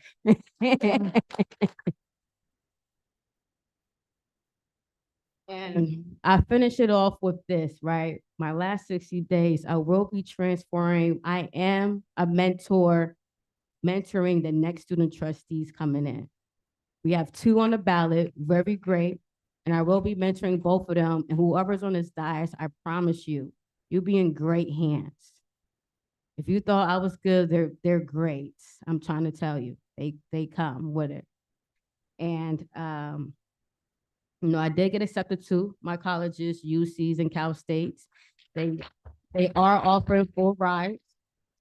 I want to say thank you to everyone, especially a shout out to the sheriff department. You guys has been tremendous this whole year of breaking chains. I also want to give a special shout out to them. The month of February, we had 0 complaints around the district, right? Just petty thefts with the calls of opening doors, access, maybe walks to the cars, but nothing serious crime reported. Did we get some for the month of March? We did, but I also want to clarify that our security is working with half the team that they do have, and they still need more. So I do want to congratulate on that. Also, I'm appreciative of them of allowing me to be able to travel on campus with them to even meet each and one of the sheriffs, whether that's white shirts, tan shirts, or the CEO. I mean, I met everyone and everyone was very respectful to me. So I want to continue that moving forward, with the next board of trustees that will be in here and the student trustee that will be in here. I want to continue that relationship so we can break that metric of all cops are bad. Anybody with a badge is bad, because we all need you when the time is needed, right? So I really do want to appreciate you guys on that as well. I want to appreciate all the local boards that I've been on, all the committees that I've been on just the board of trustees too, for you guys putting me on stages, flying me out to represent the district. Did you guys have faith into me? That's more than respect and I can thank for, Not a lot of students can sit there and say, I did this, but this is why I'm here to let them know you can do this. And I'll stop talking there, but thank you. Thank you. Thank you, Trustee Francis. We appreciate you. Okay, Trustee Villa, please also summarize the proceedings of the Chancellor's Advisory Committee on LGBTQIA+ affairs meeting that you chaired March 26th. Thank you, President Hernandez. Just want to thank student trustee Francis for all her hard work and supporting my committee on LGBT affairs. I do want to say that it was a very eye-opening presentation from the LGBT legal aid here in Los Angeles, where we went into detail about the rights of immigrants, of people who are undocumented, who are also happen to be LGBT, and the difference. And I want to remind everybody that, sexual harassment also applies to the LGBTQIA+ community. So for example, when I was young, being called a faggot is sexual harassment. I think we kind of lose sight of that. It's regarding my sex. It's regarding what I prefer. Same with non-binary. So we need to keep that in mind as we draw policy throughout the district. But we discussed all of that. How ICE agents would target our trans students. In particular, we had a couple of students come and testify on some of their activities. We unfortunately have had students that have been deported. So it was a very informational LGBT affairs committee. With that being said, we were able to also discuss a wonderful documentary. If you haven't seen it yet, it's called AIDS Diva. It's at each college. Thank you to the college presidents for hosting that film. I know it was just at ELEC, so I want to thank them.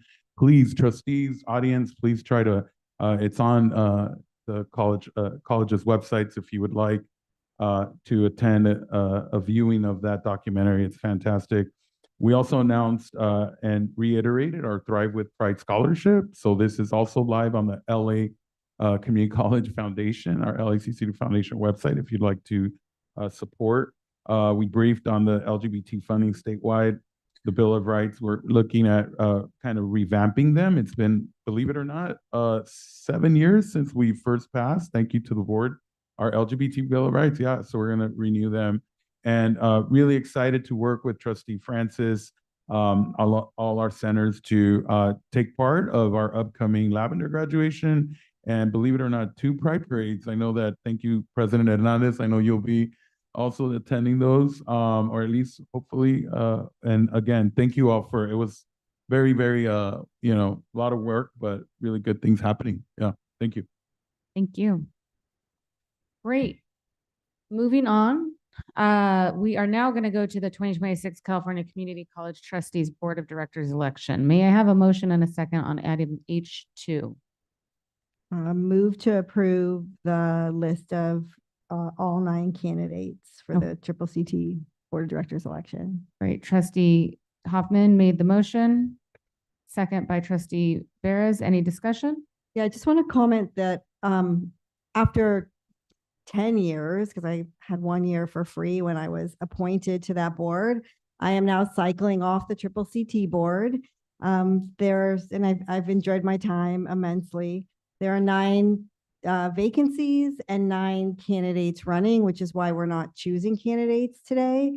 And I also want to say we had 1 appointment for a board member who was no longer serving on her community college board. That was Barbara Calhoun at Compton College.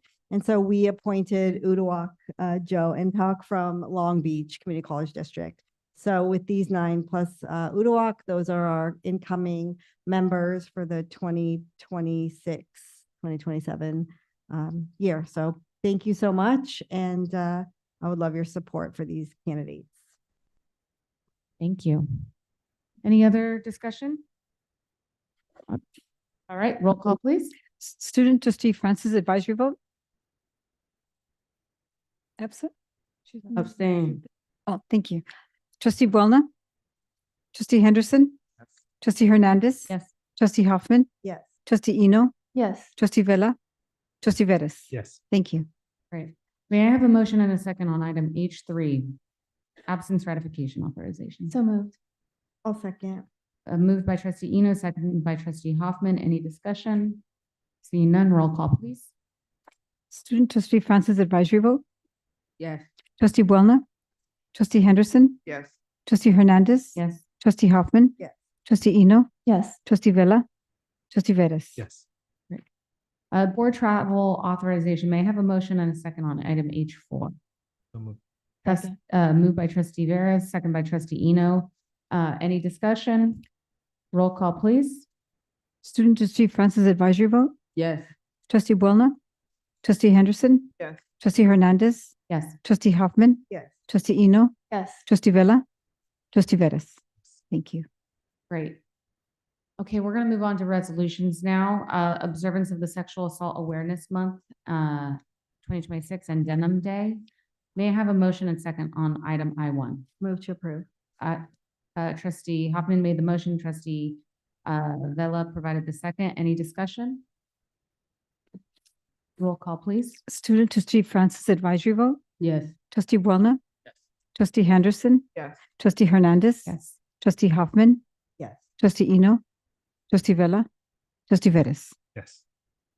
Okay, renaming Cesar Chavez Day and reaffirming the district's commitment to gender equity, safety, and the denunciation of sexual violence and abuse of power. May I have a motion? So moved. Trustee Eno moved, Trustee Vella seconded. And any discussion? Trustee Vella, would you like to make some comments? I want to thank everyone for being here to discuss this topic, as uncomfortable as it could be. I think we are in the, really a time right now in our day and age where we really need to understand the consequences of, perhaps not being attuned or looking at things closely. I do want to say that as we move forward as a district, I do believe that we really need to understand that this is very holistic. So for me, it would be, important to, I understand that there are state laws that prohibit us from discrimination on the hiring based on various factors. But also I think that we should look into our toolbox to see if there's any additional ways that we might be able to, prevent the hiring of let's just face it, people who might not have the best interest and would probably repeat some of these egregious acts. I also think as we move forward, and just want to thank the leadership of our chair of facilities, Trustee Vettis, and also Lisata and the chancellor. But when we name buildings and we name whatever we do at the colleges, I think we at the very least should have an ability to allow the public to come forward to talk about any issues that they've had with the naming of that person in particular. So, I know we're quick to celebrate people who have either worked here, who have celebrated and done great accomplishment, but I do think that, maybe in our policies, board policy or administrative policies, if we could look into possibly allowing a grace period for people to come forward if they might have information that is, obviously germane to the naming or to, even naming a scholarship on behalf of the district. I just want to make sure, and, it saddens me to say, and, I don't want to get emotional here, but, growing up as a kid, seeing, I hate that people are right sometimes, don't get to know your heroes, right? And, what happened recently, it was just heartbreaking to someone, young Chicano kid growing up. So I think we just need to be a little bit more vigilant, and I love that thank you to my colleagues for putting this forward. I really respect the way how you did it and what this says. So thank you all. Appreciate it. Thank you. Any other further discussion? Yes, Trustee Henderson. This is a really great resolution, but I would like for us to consider adding some of the language that Jeff Hernandez recommended to this, because if we're going to put it out there, we may as well just call spades and address this resolution as others have. Okay, is that a friendly amendment? Okay, I'll second that. second. Can we be aware of what the language is exactly? I think The he language read it that Jeff out. Hernandez read out in the resolution. He said it in public comment, so. He can we- share that with us and we can amend this. Okay. So that we can look at it, and I'm not saying look at it unseen. He read it, we need to see it, but I'm asking if we can consider reviewing that language and consider adding this to this particular resolution. I think just to make sure that I understand, you could vote on this particular amendment. And as Trustee Henderson has requested, there's been a friendly amendment that we review the language that was presented during closed session. And I would think that we would just bring this back with the amended language. So I think we would vote on this, take into consideration. We'll make sure that we get an accurate rendition of what was said.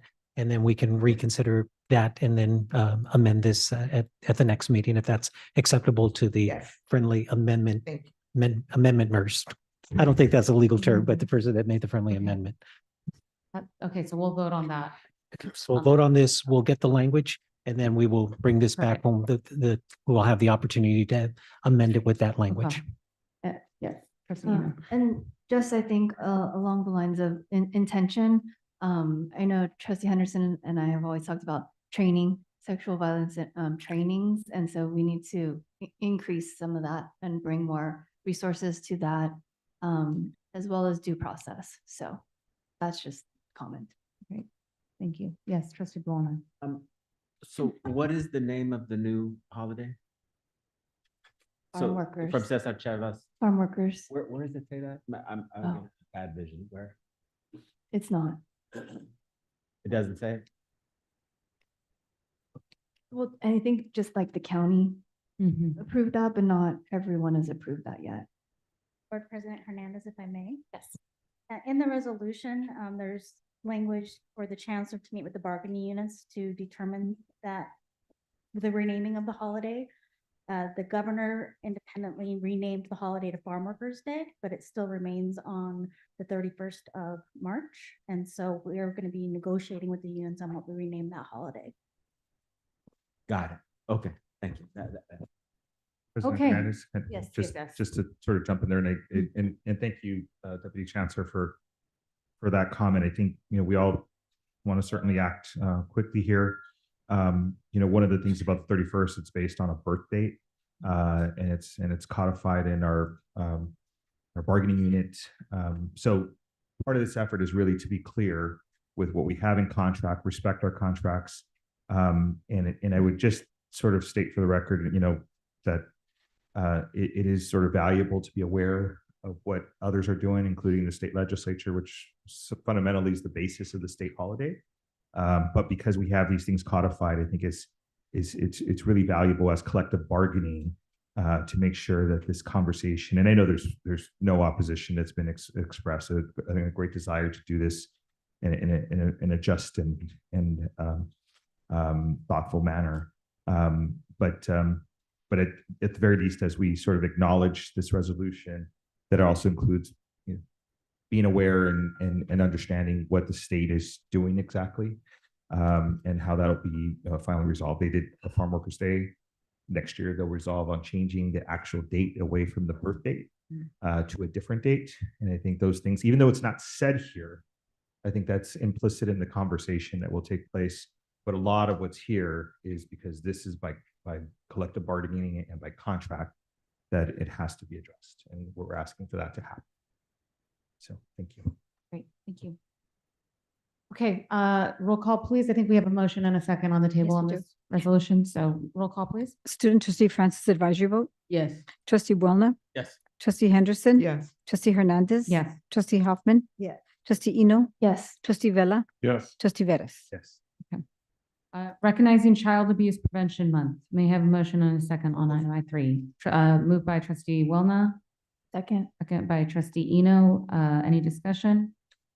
Yes, I know it's not, today's not a great day to discuss some of these things, but I want to make sure that people are aware that the mother of Gabriel Perez, went back up to appeal. This is the, child who was killed because the mother thought he was LGBT and she put him in the closet and didn't, let him pass away. So she was denied parole, which is, I think, a victory, and want to make sure that his name doesn't go in vain. And again, this is, was a county case that is very important to the community. Thank you. Can I make a comment also? So thank you for sharing that. And I just want to give a shout out to our early childhood education programs and our child development centers and all the good work that we're doing in LACCD, because I think education really matters. And I know that we have some programs for parents as well. So Yeah. just want to give a shout out, thank you to everyone for this week. So thank you. Thanks. Any other discussion? Roll call, please. Student trustee Francis advisory vote. Yes. Trustee Boulna. Trustee Henderson. Yes. Trustee Hernandez. Yes. Trustee Hoffman. Yes. Trustee Eno. Yes. Trustee Vella. Yes. Trustee Veras. Yes. Yeah. Recognition of National Apprenticeship Week. May I have a motion and a second on item I4? So moved by trustee I'll Veras, second. second by trustee Hoffman. Any discussion? Seeing none, roll call, please. Student trustee Francis advisory vote. Yes. Trustee Boulna. Yes. Trustee Henderson. Yes. Trustee Hernandez. Yes. Trustee Hoffman. Yes. Trustee Eno. Yes. Trustee Vella. Yes. Trustee Veras. Yes. Celebrating the month of the young child, April 2026. May I have a motion and a second on item I5? Move to approve. Trustee Hoffman made the motion. Second. Trustee Eno provided the second. Any discussion? Roll call, please. Student trustee Francis advisory vote. Yes. Trustee Boulna. Yes. Trustee Henderson. Yes. Trustee Hernandez. Yes. Trustee Hoffman. Yes. Trustee Eno. Yes. Trustee Vella. Yes. Trustee Veras. Yes. Can we go back to the item of the child abuse? I apologize. Yes. Just wanted for the record, correct myself. The child's name was Gabriel Fernandez. Fernandez. Okay. Thank you. Celebrating National Arab American Heritage Month. April 2026. May I have a motion and second on item I6? Move to approve. Second. Trustee Hoffman made the motion, trustee Eno provided the second. Any discussion? Roll call, please. Student trustee Francis advisory vote, Yes. trustee Boulna, Yes. trustee Henderson, Yes. trustee Hernandez. Yes. Trustee Hoffman, Yes. trustee Eno, Yes. trustee Vella, Yes. trustee Vettis. Yes. Great. Celebrating National Community College Month. May I have a motion and a second on item I7? So moved. Trustee Eno, moved, Second. second by trustee Vella. Any discussion? See none? Oh, Question. yes. What is it? What is it? I'm reading it, but like, I'm guessing Hoffman can speak more about this. National Board. Community College Month. Yeah. It's to recognize the good work that community colleges are doing nationally and to, do some recruiting and reach out to students and also show the federal government and the administration that community colleges really make a difference in the lives of students nationwide, and they're open access for every single student, unlike some of the four-year universities. So we really need to be celebrating, especially in California, because we have 116. Yeah. So how do you plan on doing that from our district standpoint? So I think, do we have any events? Like, so yesterday there was a big advocacy day for the Board of Governors and some of the college, administrators and faculty were in Sacramento advocating on behalf of community colleges. I don't know exactly what the colleges have planned, but I'm sure they have something, and maybe Dr. Abel Lopez, you might know about some of the activities. Sorry, new to the microphone up here. So each of the colleges will typically have conversations, integrate this into the curriculum depending on the subject matter, to ensure that we're promoting and advocating for community colleges. Right now, with all of the pressure from the federal government, keeping our voice out there is really important. And the role of our trustees to also advocate on behalf of the students that we serve is really fundamental. And the ACCT that initiated this day is, one of those bodies that takes our voices forward to the federal government and to the state. That was that conference that you were at getting a picture taken Right. with me, remember? Yeah. So, essentially with the colleges will host like events talking about advocacy or more like community Awareness.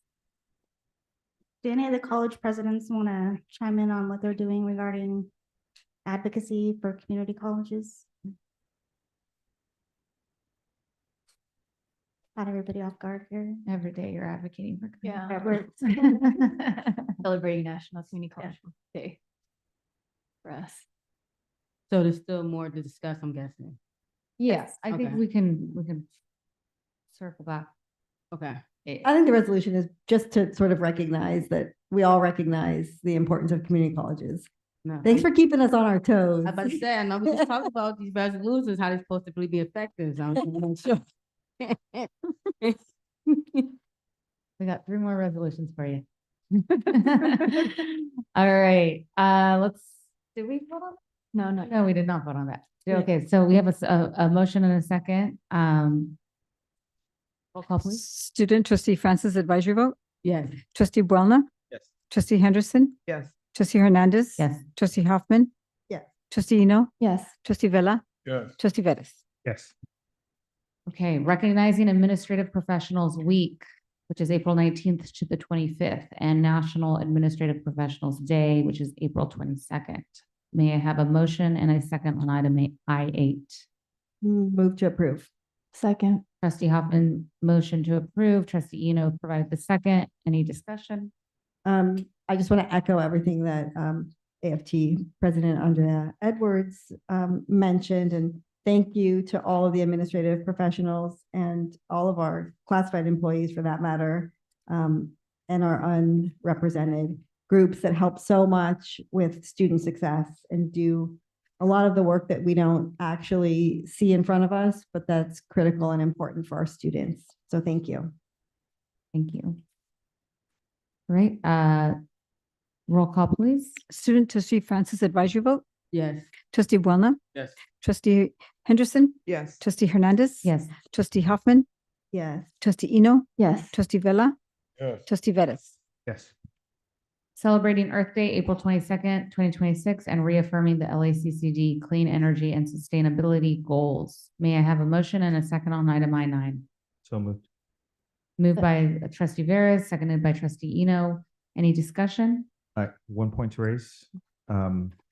This past Friday, Mission College did a groundbreaking of the district's first net positive building, Yay.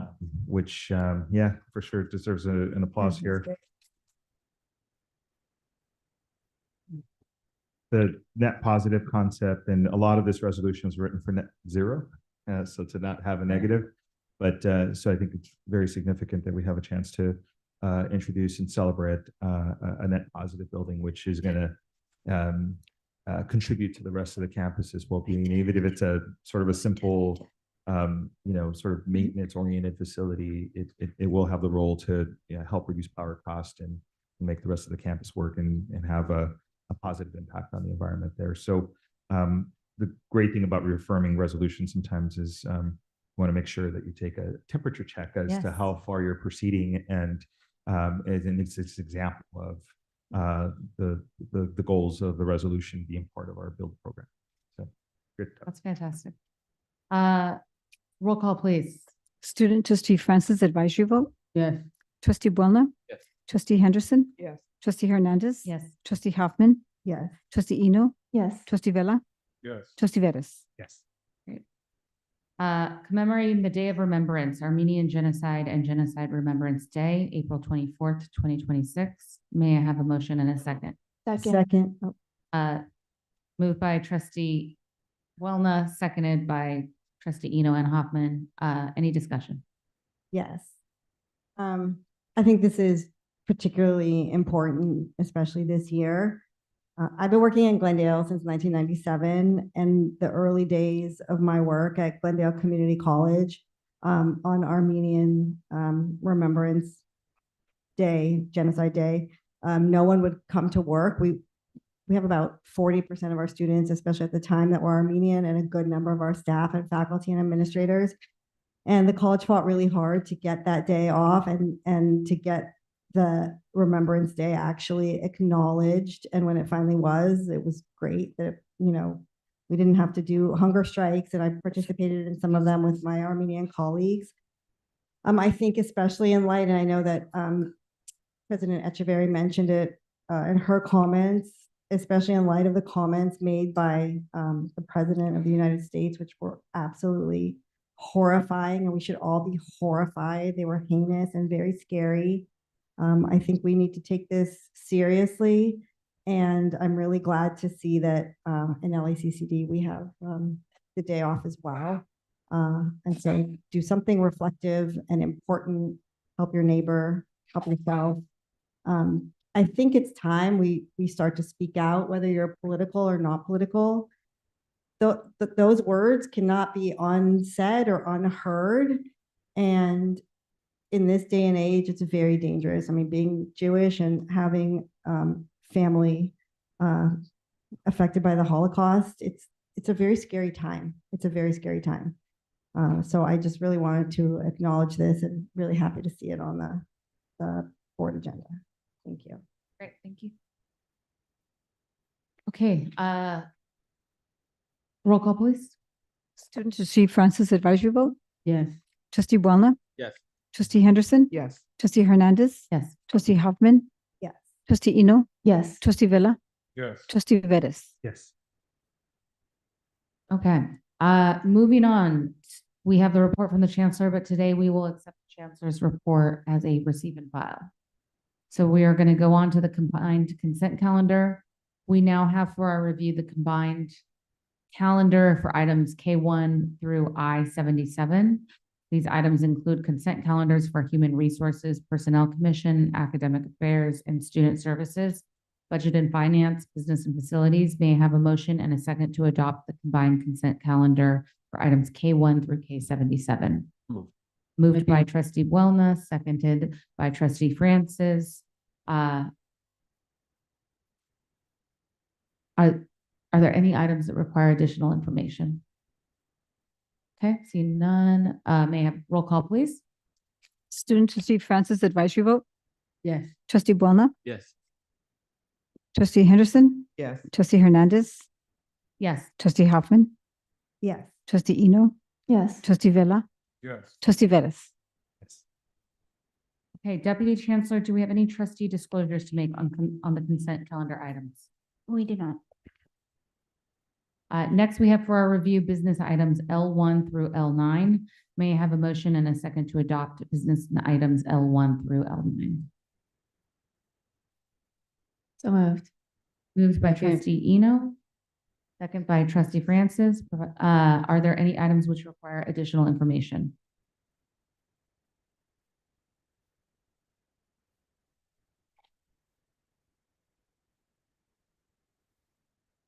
Okay, may I have a roll call, please? Student trustee Francis advisory vote. Yes. Trustee Buona, Yes. trustee Henderson, trustee Hernandez, trustee Hoffman, Yes. trustee Eno, Yes. trustee Vella, Yes. trustee Vettis. Yes. Deputy Chancellor Alba Lopez, do we have any trustee disclosures to make on consent calendar items? We do not. Business items, excuse me. Okay. Next, we have for our review facilities items M1 through M13. May I have a motion and a second to adopt facility items M1 through M13? So moved. Trustee Eno made the motion. I can provide the second. Are there any items that require additional information? All right, seeing none, roll call, please. Student trustee Francis advisory vote. Yes. Trustee Buona, Yes. trustee Henderson, Yes. trustee Hernandez, Yes. trustee Hoffman, Yes. trustee Eno, Yes. trustee Vella, Yes. trustee Vettis. Yes.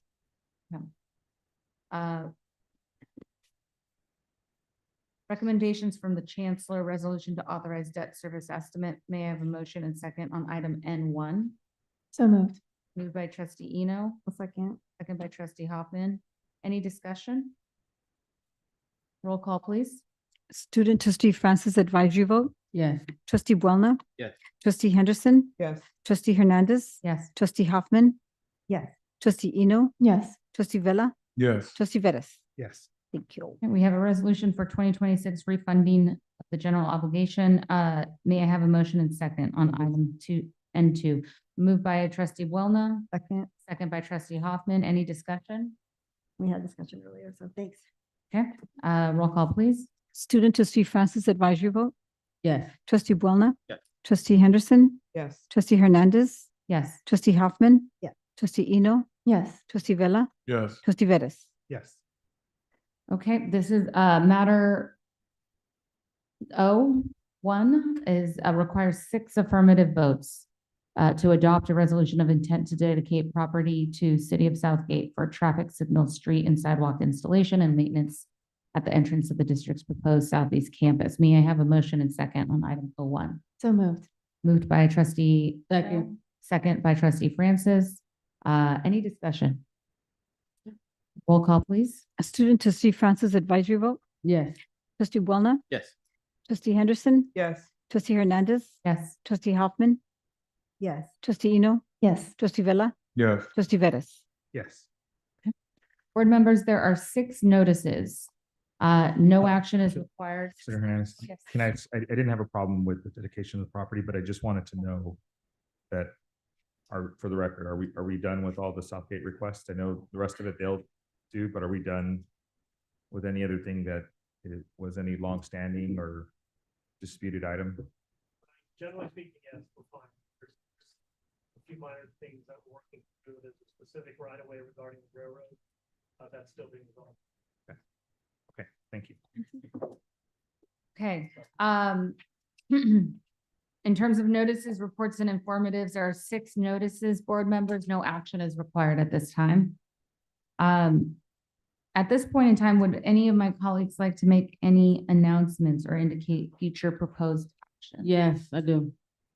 Me and my board presidents are working on brochures and would like the district help if you can implement this on the district level to, when it comes to welcome week or welcome back, as pamphlets, for the structures, context, we already created it, but we want your approval and just for you to help us to dish it out, essentially, pretty much. Yeah. Yes. Student trustee Francis, if you'll forward that on to me, I'll make sure we. Correct. Okay, thank you. Great. Any other announcements? Okay, then we're gonna move on to public comment. These are matters that are not on the agenda. The First Amendment and the Brown Act guarantee a member of the public the right to criticize a public employee or public official in the performance of their duties. However, speakers are encouraged to focus their comments on issues relevant to the conduct of the public's business rather than private or unrelated matters. Speakers are reminded that the Brown Act and First Amendment do not protect defamatory statements made, which may subject a speaker to personal liability. Are there any members of the public signed up to address the board regarding matters not on the agenda? Yes, ma'am. Great. I have a list right here. First person we have is Julie Washinek. Hello, can you hear me? Yes. Thank you, Board of Trustees, for listening to me. I'd like to express my concerns regarding the recent hire of our new Dean of Outreach and Recruitment. It has come to my attention that there have been publicly known allegations involving sexual harassment of student workers at our sister college, Los Angeles Southwest College, associated with this individual. Given the seriousness of these concerns, I question the decision of his appointment. Our institution has a responsibility to prioritize the safety and well-being of our students, staff, and faculty. Appointing someone with such allegations raises significant concerns about maintaining a safe and supportive learning and work environment. Additionally, there are broader concerns regarding leadership decisions that reflect on our institutional values.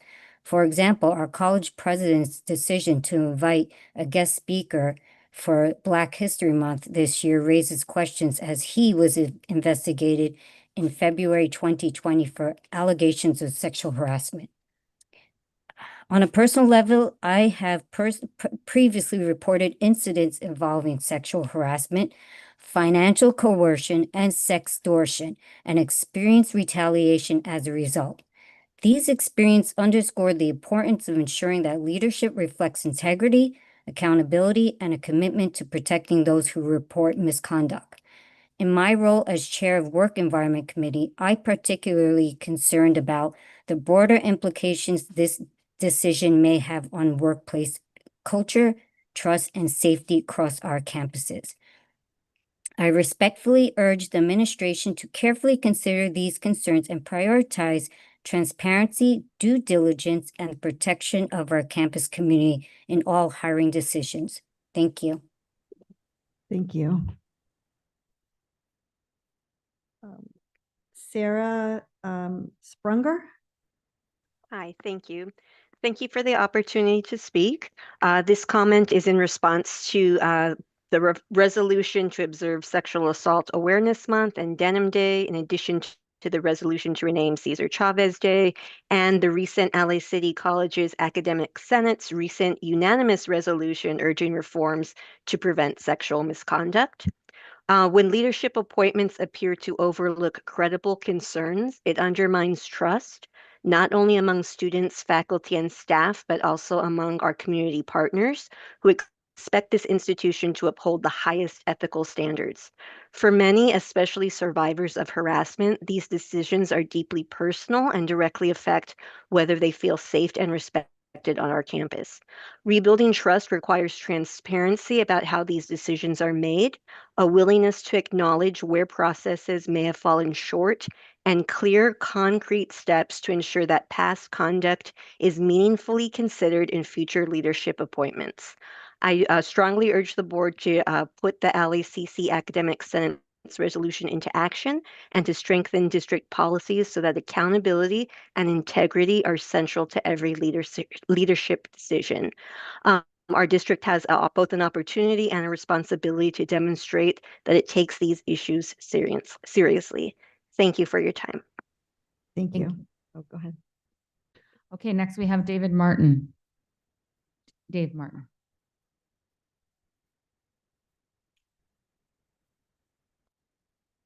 Hi. Hi. Sorry, I have to make this a little bigger. Recently, at one of the district colleges, a worker was being taken advantage of by her boss. Instead of doing something about it, you chose to remain silent. Do you think that by sweeping the problem under the rug, it'll disappear? You're wrong. Instead, you move this pervert to our campus. The problem won't go away by moving this pervert from one location to another. In all likelihood, the problem, if anything, the problem will, in all likelihood, just get worse. And all you do is sit by in silence while innocent human beings, or while an innocent human being is being taken advantage of, and you do nothing. Let's go back in time to January 20th, 1942. It was on this day that 13 high-ranking Nazi officials met in a villa located next to Wannsee Lake in Germany. Over the course of 90 minutes, they sealed the fate of Europe's 11 million Jews. In April of that same year, Operation Reinhard, the Shoah, the Holocaust, began.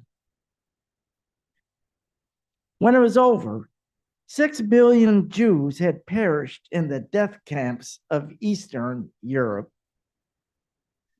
What did the world do while all this was happening? Nothing.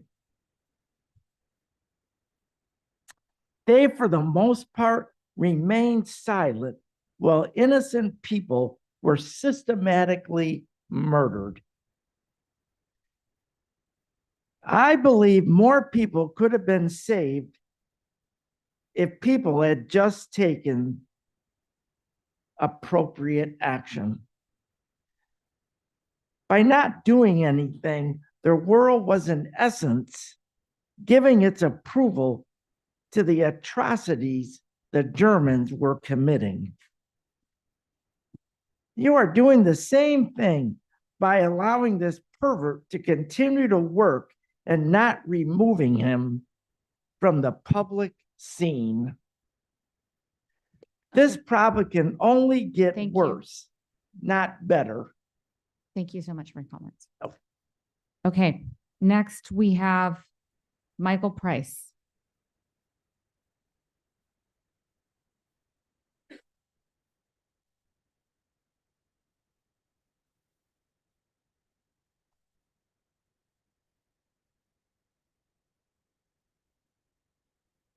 Hello. Hello, how you doing? My name is Michael Price, and thank you for letting me speak today.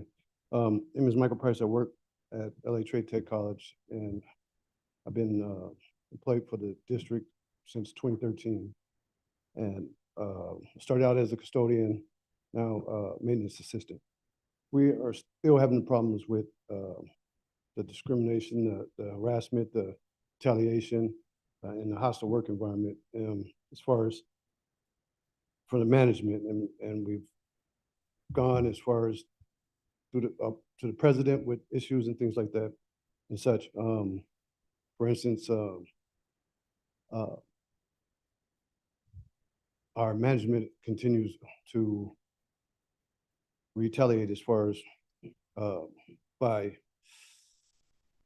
we have dates where we're at union meetings, and there's two other union stewards, and they all get their time put in the SAP system, and except for mine. Mine doesn't get put in, and they hold it until they want to be upset and do something. I don't know, but it caused me a financial hardship, and they continue to do this to me. And then other things that they're doing as far as this is the general foreman. General foreman. Let me see. No, I'm not gonna say that. Anyway, general foreman has come to where he has a monitor in his office, which is hooked to the surveillance system, I guess, throughout the campus, and he's monitoring our movement and such. And then he calls us in the office and asks us, why are we not here? And because we're over here, and most of the time it's because we're going to go get things that we need to do the job. But there's issues on our campus that haven't been taken care of in over 2 years, and the same foreman as in 2024 got $48,000 in overtime. And I wish a way I could show you the pictures of our campus with broken windows has been boarded up for 2 years or more. There's a water faucet that has a hole over here where the students could sit up there and cut themselves if they walk by there. There's a banister. I really like to show it to you, but there's a banister that if you lean up on it, it just fall over. I mean, and this is 3 stories up, this banister, and still hasn't been taken care of. There's a building upstairs on the roof that's caved in that could crumble, and it hasn't been taken care of, but he's getting this overtime every week, and the vice president is signing off on it. So, and I don't understand how that's possible with all this stuff. I wish I could, the way I could show you. All right. All right. Thank you for your time. Thank you. Okay, can we get a report on that sounds like a pretty repair that needs to be addressed immediately. Okay. Thank you for your time. Really appreciate it. Next is Alberto Batista.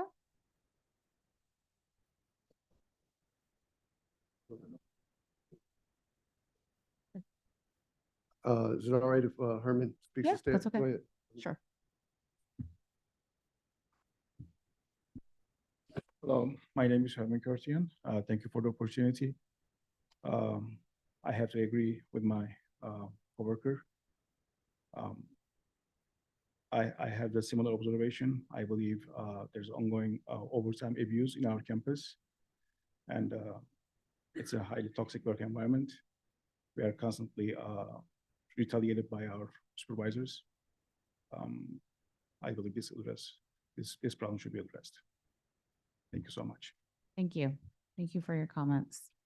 Next, I have Vincent Nieto. Hello, good afternoon, board members. My name is Vincent Nieto. I work at LA Trade Tech College in facilities. I stand here in solidarity with my fellow coworkers from trade. I feel the need to express my frustration and despair at the current state of affairs in our college. I've been employed by the district for 11 years. For 5, I was at another LACDC sister college. I enjoyed it. It was a great time. And then I promoted to trade, where I've been for the last 6 years. When a tradesman was promoted to foreman, when we had a director retire, and a new vice president of administrative affairs transferred to our school, it created the perfect storm. An entire B shift of custodians was eliminated, and 3 of us in maintenance had our schedules changed. These actions created a huge problem for our local 99 members, since it was done illegally without any ask for any volunteers. Because of one employee's battle to have it changed back, it's become a harsh campaign against us. This caused untold harassment, retaliation, created a hostile work environment with him and others, especially in our HVAC department. Examples of retaliation include a supervisor that constantly uses his own interpretation of our contract and makes it difficult to approve time off. I was verbally harassed by him on January 9th this year by the same supervisor for merely talking to my shop steward for 2 minutes. And I had to leave for half a day with sick time, my own personal time. When we bring all these matters in grievance meetings, no one from the vice president to the president of the school admits any wrongdoing and just denies these grievances. So that's why we're here today, to bring this issue to you, like other members have done before. I asked for an administrative transfer because it's just tired of all this, and I was denied by their VP, and emails go unread, ignored. We also have harassment from another supervisor that's not part of our department, who tells another supervisor who over us to not talk to us, and says that we are the help. It refers to custodians as that. And is this a college that any of you want to work for? Let me ask you, right? So yes, thank you for your time and thank you. Thank you. Thank you for your comments.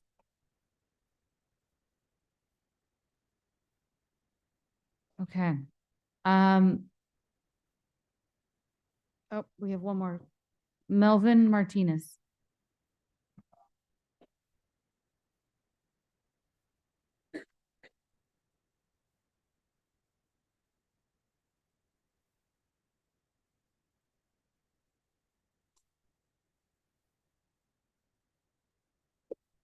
One second.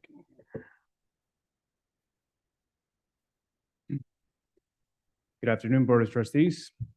I'm Melvin Martinez, and I am proud to be the ASU president of Los Angeles Valley College. Right now, my heart is beating like crazy. I have a lot of neurons firing off in my brain, but that's why we feel alive.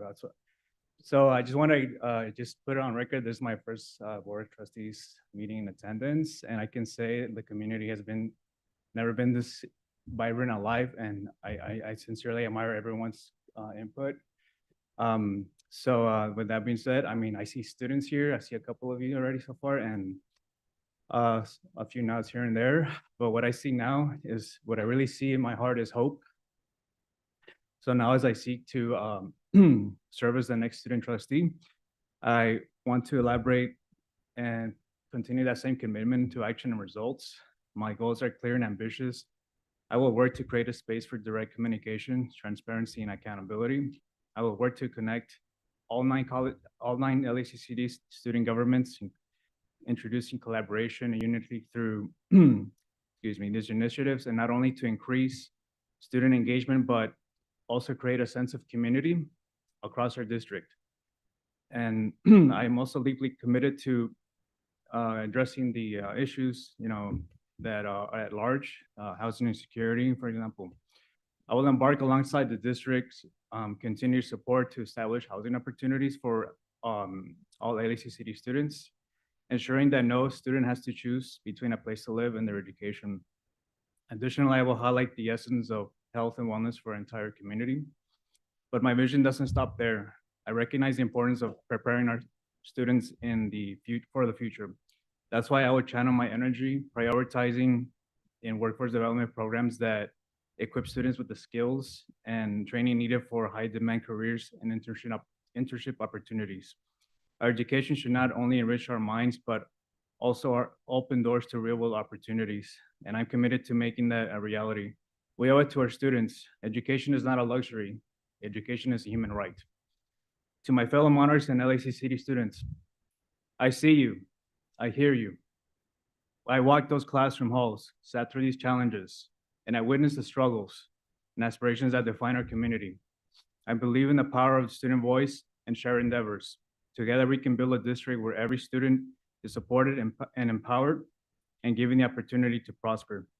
Shout out to the ASOs and the student trustee for their inspiration.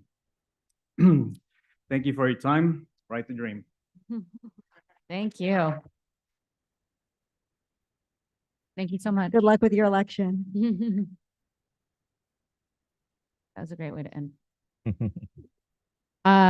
We are now going to address some public comment signed up to address the board regarding closed session agenda matters. And I have up first Siddharth Kulkarni. Hi, yes. Hi. You have 3 minutes. Got Good afternoon. Thank you for the opportunity to speak at this session. My name is Siddharth Kulkarni, and I am the Department Secretary at the Valley College Biology Department. Earlier this year, I was issued a notice of suspension and scaly letter regarding my conduct at work. The charges mentioned in the notice were tardiness, inefficiency, willful misconduct, and dereliction of duty. I have made great effort to remedy these issues since then. Since January 20th of this year, when I was issued the scaly letter, I have not been tardy for a single day. My improvement in this regard has also been noted by my supervisor. I've also made great strides in improving my workflow and time management and have been sending my supervisors a weekly update of completed and pending tasks. In addition, a large part of my job involves interacting with students and providing them with assistance and information. I wanted to highlight that I have always excelled at providing good service to the student body and that this aspect of my job was not mentioned in the notice of suspension. In my appeal letter, I also noted that I have had some struggles with a medical condition that has been impeding my life circumstances and that I have been seeking a new medication to alleviate my symptoms. I have also had another personal circumstance in that my partner, who also works at Valley, has been on medical leave since last fall. I have been taking care of him during this difficult time and for the past few years. My partner was able to find successful treatment in January, and the improvement in both of our lives as a result of this treatment correlates with the end of my tardiness. He will be returning to work soon, and I believe this change in my circumstances, coupled with my improvements at work, will allow me to better serve Valley College. In summary, I believe I have demonstrated marked improvement since I was issued this Kelly letter and since my appeal. I also believe the charges do not fully take into account my circumstances or my contributions to my department. And I believe the department and the student body would be negatively impacted if I were to be suspended for 2 weeks. Thank you for your time, and I hope you consider my case and reconsider the suspension with this new information. Thank you. I have up Sanjay Marwa. Good afternoon. Okay, my name is Sanjay Marwa. I work at, I serve as Assistant Research Analyst at the Office of Institutional Effectiveness at West Los Angeles College. Thank you for the opportunity to speak. I take full responsibility for my role and my work.